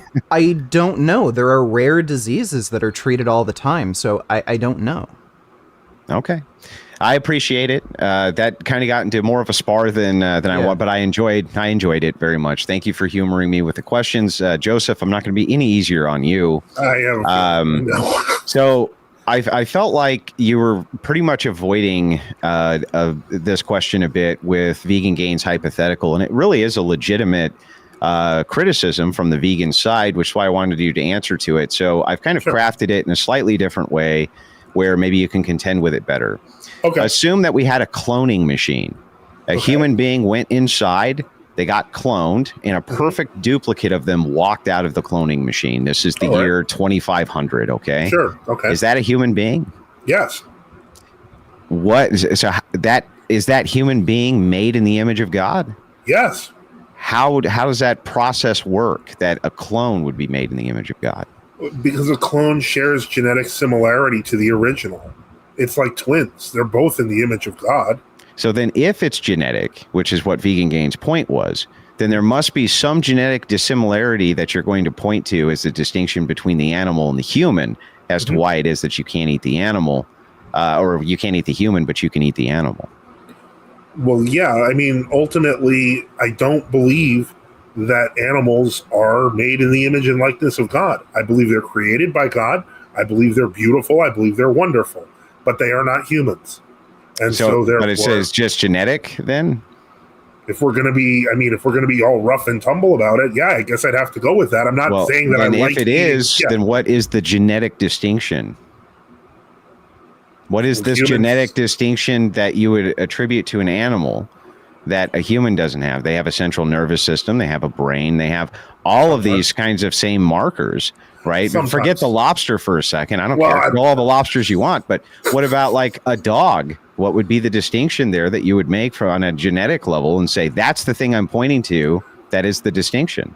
I actually brought up dogs because they're subjective. The simple reality is that there is no objective marker. While I personally would not eat my dog and VG would not eat my dog across the world, there are people literally farming and eating dogs. The idea that it's, in other words, I don't have a personal stake in eating dogs. I love my dog and I wouldn't eat my dog, but I can't actually say that if someone in China is eating a dog, or Korea, or whichever country you choose, that it's morally wrong. I'm not in a position to judge them because I don't know how they treat dogs. What if the dogs are more vicious there? That's my argument for eating turkeys. Turkeys are nasty, violent creatures that attack humans on a regular basis. I think they should all be beheaded. I'm really okay with that. And you know, the point is, bathroom real quick. Sure. Oh, okay, yeah, no, I understand. But the point is that ultimately that's what it comes down to. That. But I mean, being made in the image of God can't just mean genetics. There must be something else that it means. Well, it's the nature of the human being. When we talk about the image and likeness of God, what we're referring to is that he created us with a free will with the ability to think. There's a lot of theological concepts. He didn't create the clone. We created the clone. Well, you didn't create the clone, because to create the clone, you would have had to create the genetics. You copied the genetics. So then there is nothing more than the genetics. This is becoming circular. Well, how is it? Okay, I'm confused. How is it circular? So if there's this other distinction where you say we're created in the image and likeness of God, right? There's a process that's put in place, I'm assuming, for this to happen. If the process is removed and instead there's a perfect cloning machine and you just step through it and suddenly there's a duplicate of you. No, it would be the genetic in that case, because that would imply the test tube babies aren't in the image and likeness of God. Of course they are. But what if there was something else in the genetics which showed you could test and you knew they were a clone? So you knew that they weren't, there was some genetic distinction which happened so that you could actually make the test and say, okay, you're a clone. You're not a person who was born from a womb. Now there's a genetic distinction, but they have all of the other qualia. Could we eat that person then, or would they be a person? No, still not. No, so then there's got to be something more than genetics here. Well, there is, and it's ultimately a theological discussion. It's about the nature of the soul. It's about the unique nature of human creation, that even were we to replicate it in some sort of weird way, without fundamentally and seriously distorting a person with, like, say, a chimera or something, which is stuff that they're working on now, that's still a person.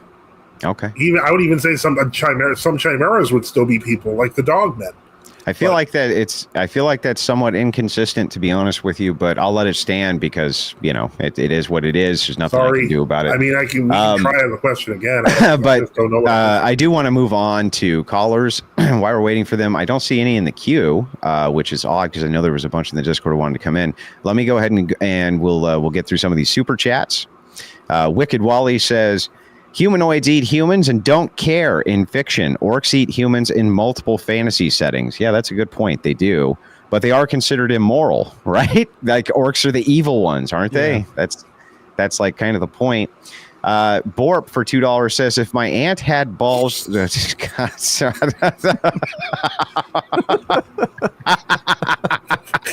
a good one. Okay. Back to the super chats. Eddier than thou for $20 says, keep up the good work, Andrew. Yeah, no problem. I appreciate it very much. Grow Greensland says, aliens, schmalians. Okay, fair enough. Aliens, schmalians. Petrogard says, VG, hypothetically, if your grandmother's mind was transferred into a block of tofu and the tofu's non-mind was transferred into your grandma, would you care if for tofu grandma while jailing bears? I don't know. Yeah, so I if a sentient mind was in a block of tofu, I'd care for the block of tofu. So yeah. Okay. Marshall Forward for $10 says, Crucible brings best content, bar none. Hey, I appreciate that very much. A lot of people really enjoyed this debate. I did too. Made by Jim Bob Show sends in $5, says, VG, if I raise $500,000, would you sell your dog to me for a community feast? No, my dog is priceless. Gotcha. What if the dog only had one day to live? Would you sell it for $500,000 then? I don't know if I'd feel comfortable about that. Like, he's a family member, and I feel like I'd be betraying him on his last day on Earth. Raise it up to $1 million. I'll do it. Yeah, do it for $1 million. Made by Jim Bob Show for $5 says, VG, can fish form opinions and judgment about pain? If so, how did you determine that? Yeah, so there's a fair bit of research on whether or not fish are sentient and can feel pain. Basically, they have all the structures required to feel pain, so they have a brain, nervous system, and nociception. And if you conduct experiments, so one of the experiments was injecting acid into their lips, which is where they have a very large nerve cluster, they will do things that you would expect if a fish had pain avoidance mechanisms and was feeling pain. So their heart rate increases, you see an increase in different neurotransmitters associated with pain. They'll rub their face and lips up against whatever glass tank they're in. So there's enough evidence to suggest they have pain, unless you're going to take, the position of solipsism that we can't know another mind. There's enough evidence clearly to suggest that fish feel pain. Okay. Made by Jim Bob sends in another one and says, VG, when a rattlesnake strikes, is it making a choice? And if yes, why do headless snakes still strike in response to stimuli? I don't know if headless snakes actually are still alive because they're cold-blooded. So their metabolism might be slow enough where even if they're headless for a while, they can still think and feel. So I'm not sure if headless snakes are making a conscious choice. I would assume, again, because they are sentient, they are making some kind of choice to strike. They're headless? AC, who's been a member for 2 months, appreciate that, says, do animals feel pain and die in nature? And can localized farming, in addition to hunting, replace industrial farming without evil food supply control? That's to either of you. Yes. Yeah, so animals do feel pain and die in nature, and I don't see a problem with industrialized agriculture necessarily. It kind of depends on how it's done. Obviously, I'm against industrialized animal agriculture, but I do think if we're going to have a population of 8 billion now, you probably do need industrialized agriculture. There's just better ways of doing it where you can maybe use less land, less greenhouse gas emissions, things like that. Okay. This one comes in from Petrogard for $2, says Sola Vigtura. Checkmate. I don't know what that means. Okay. He's making a Sola Scriptura reference, which is often a Catholic and Orthodox criticism against Protestantism. So it's like yeah. Well, now I explained the joke, so it's not even funny. But anyway, for $10, made by Jim Bob sends in, he says likelihood equals favorable outcome, unfavorable outcome. You need to observe the favorable outcome of lobsters being sentient before you establish likelihood. When have you observed the favorable outcome? I don't really understand that question. It's a descriptive question, whether or not lobsters are sentient.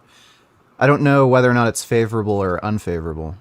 Well, right. Well, that's what he's saying. To kind of formulate his question, what he's asking is, from the lobster's perspective, absent sentience, how can you tell what the favorable outcome for the lobster is without essentially making just an assumption that it's favorable to it?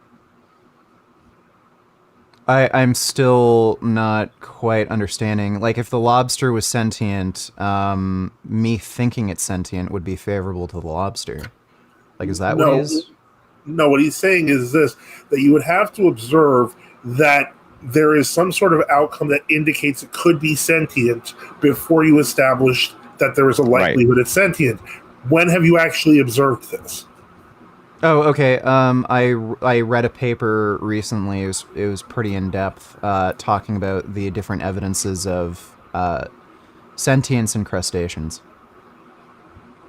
Okay, gotcha.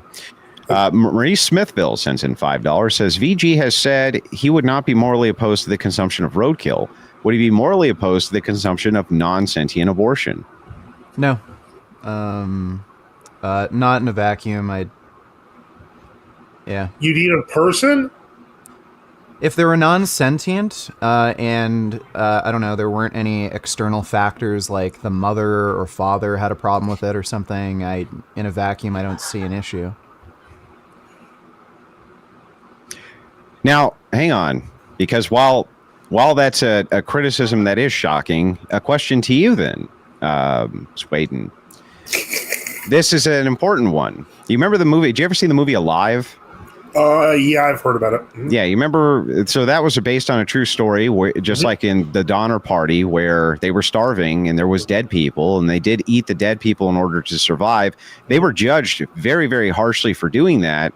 But I'm not so sure that in a similar situation, I would do something dissimilar, or you would, in order to, let's assume you had your children there or something like this. You knew rescue was coming, but they were starving.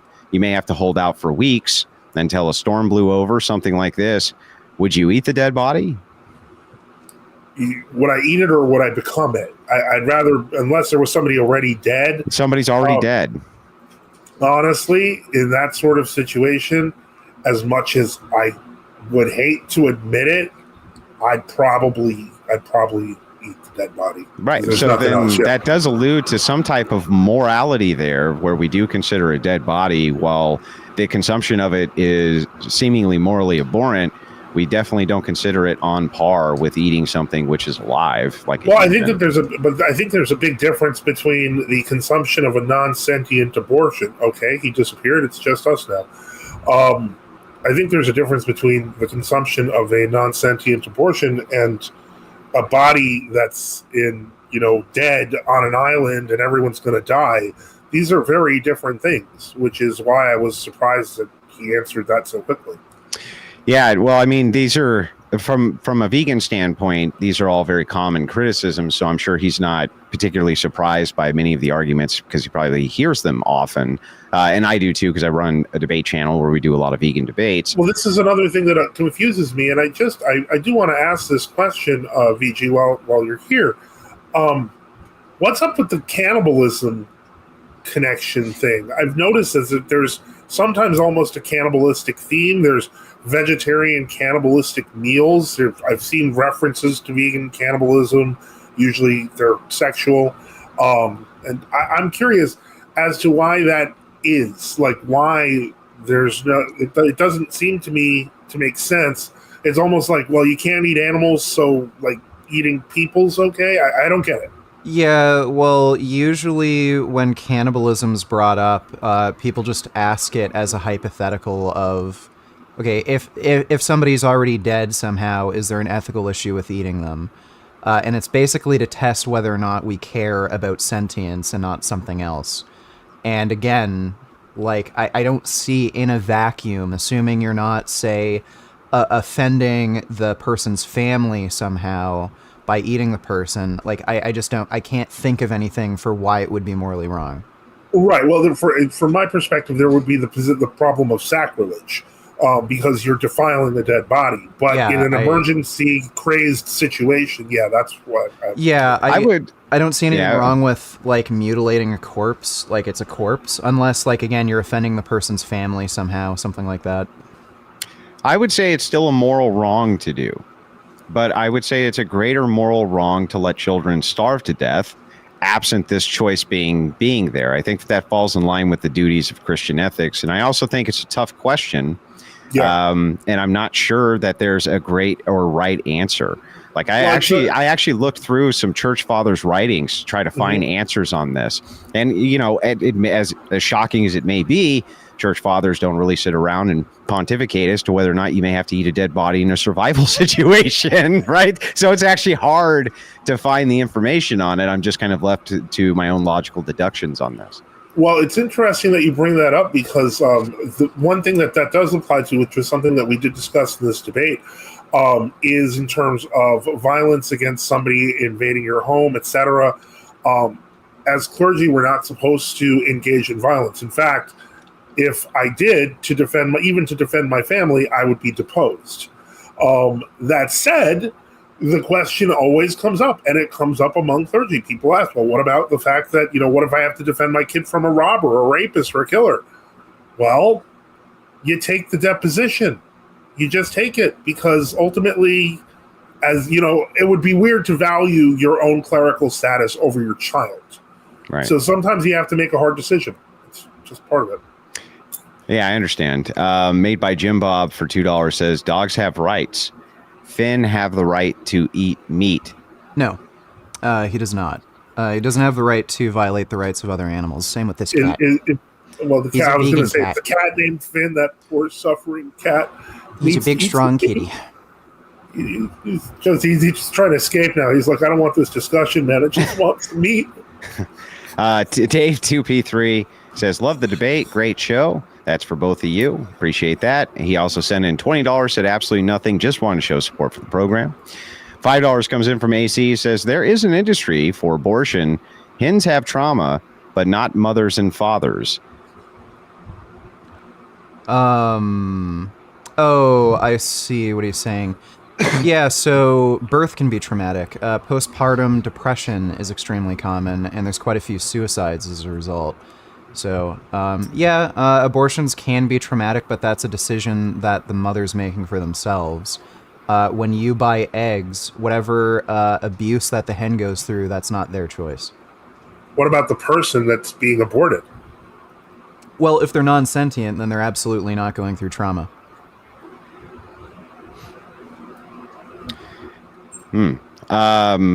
Ali G for $2 says, Joseph, why has God never healed an amputee? God has healed amputees historically. That's where the icon of Saint John of Damascus, I believe it is, with the three hands shows up. Because what had happened was the emir cut off his hand because of his writings while he was in prison, and the Theotokos healed his hand. So when the jailers returned, they saw that he had two hands, even though the third hand was cut off. And that's what's symbolized in the icon. It's not common, but it can occur. Is there any photographic evidence of this? Of the hand or of the... Yeah, of the person healing? not having a hand and then having a hand again. Well, considering that occurred in the 8th century, I would say probably weren't cameras back then. But Right, I'm sure that there are modern healings that do have some sort of evidence. So we can debate that in another. I'd love to debate the question of miracles. Sure. God saves Kyrie Elison for $50 in what is it? What is SEK? Is that something? South Korea? I thought. No, it's not. It's like something. I don't know. It's like Swedish money or something. I can't ever remember. Swedish kroner. Let me just see. Yeah. You can't make an omelet without breaking some vegans. No. I believe that is how the saying goes. Lord have mercy. Okay. Daver. It's Corona, by the way. Yeah, okay. Daver sends in $5 and says, VG, if an abortion was done ethically according to you, would it be vegan to consume that abortion miscarriage? Yeah, so I already answered that question. Yeah, I don't see... I can't think of an argument for why it wouldn't be, like, unless somehow you're going to offend the mother or something. But, yeah, at least in a vacuum, yes. And then Matt sends in a $5 super chat and says, this has been a great debate. It's also interesting that I agree with Andrew that adults can play video games and it can be healthy for them. I appreciate that very much, Matt. Enslaved by Truth, member for 2 months, says, can we check the material tag on VG's chair? Is it made from ethically aborted fetus skins? Yeah, it's synthetic leather. I checked before I bought it. Gotcha. AC for $5 says, can VG disprove a soul image of God at conception and why veganism tied to so much communism, Gnosticism, and Satanism? Pretty loaded question, but I'll let you take a crack at it. Yeah. So there's something called an unfalsifiable claim. You could claim anything. You could claim a glib-glob exists that's somehow different from a soul at conception. Okay, like maybe a glib-glob exists. I don't need to disprove that. It's your job to prove it, and I haven't seen adequate proof of a soul. And I haven't seen adequate proof of a lobster's consciousness. Right, well, again, it's kind of up for debate, but from what I've seen, the general consensus is they are sentient.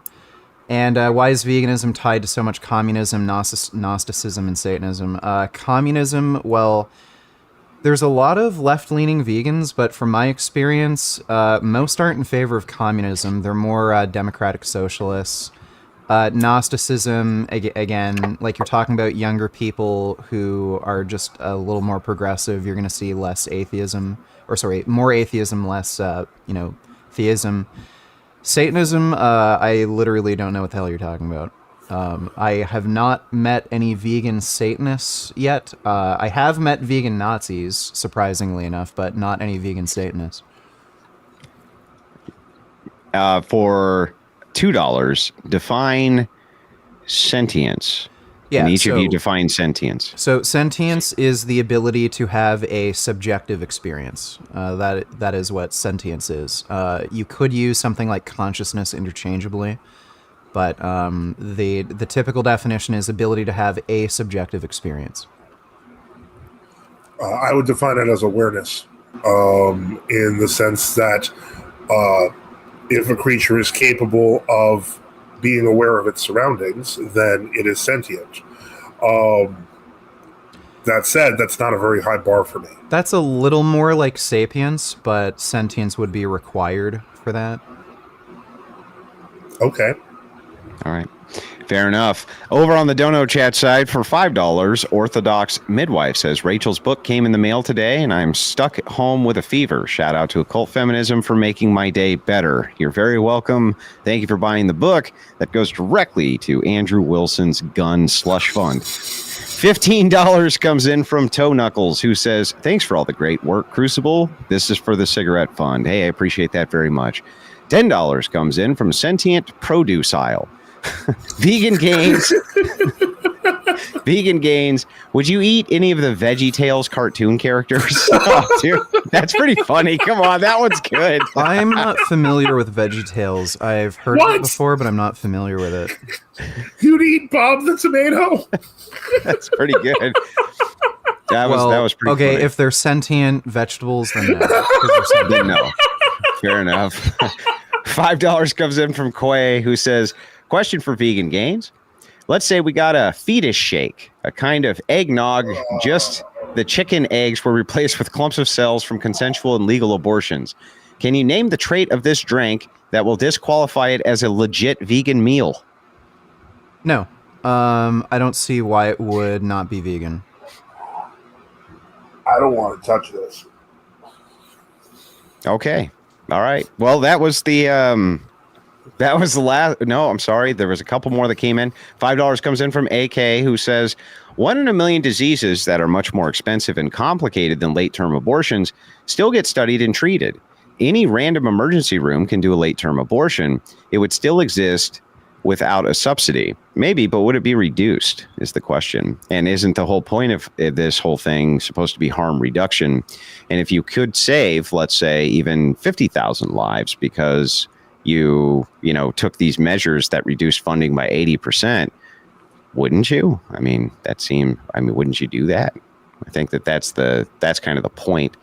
$5 comes in from JK Fuerte, who says, VG, your girlfriend and dog have equal rights. Someone has a gun to your head and you have to eat one of them. Who do you choose and what's your justification? I think I'd ask my wife first. She really, really loves Finn, so I'd have to ask her.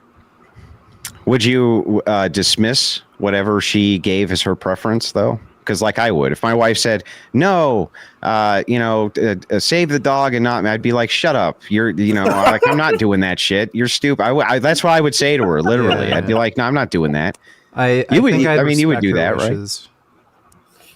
No, wait, really? I don't think she'd forgive me if I killed Finn, if she wanted Finn to live. I feel like you're going to be having a discussion about this later. Probably not. We've actually talked about this sort of thing before. If we discovered that plants were also sentient, would BG just starve to death? Possibly. Like if we did discover plants were sentient, like some might be sentient, some might not be. Kind of depends, but maybe. It depends on the degree of sentience too. Like sentience is just a subjective experience. So if plants could, say, only experience like the color blue, I wouldn't really care about that sentient experience. Okay. And then a last minute super chat came in from Matt for $2 who says, and it says, I love the Ukraine. Man, he's got some strange super chats tonight. Anyway, I appreciate all the super chats and support for the stream tonight. Before we wrap it up, I want to give both of these gentlemen who did a great job debating this subject, by the way, it was a lot of fun, the opportunity to shout their respective channels out and where you can find them for all of you who are latecomers. We'll start with you, Vegan Gains. Go ahead when you're ready. Yeah, so you can find me on YouTube, Vegan Gains. I'm also on Instagram at vegangains.real. And I know you'll hate this. I have an OnlyFans, and I might do a photo shoot with a transsexual soon. So you can find me on OnlyFans at Vegan Gains. Okay, appreciate that very much. And then Father Joseph Swayden, go ahead, shout your channel out where everybody can find you. Yeah, we're as I mentioned, we're on YouTube at NFTU News and Apologetics. You can go to our website at nftu.net, where you can see where we reach out to others on social media, etc. So I'm pretty easy to find, whether on Twitter, Gab, Discord, you name it. You can always reach out if you have any questions about orthodoxy or other issues. But yeah, and I'd like to thank Andrew for hosting me. Hopefully, I can see if we can kidnap Andrew for a show. We'll see. No problem. Thank you so much, gentlemen. We would normally do callers this night, but I didn't realize that my vetting mod, he actually had the night off. So I didn't have anybody to vet callers. So that was like, oops. And I have to vet them. Unfortunately, the show's at a size where trolls come in and do all kinds of shit. You guys know how it goes. So anyway, appreciate it very much. You guys have a wonderful evening.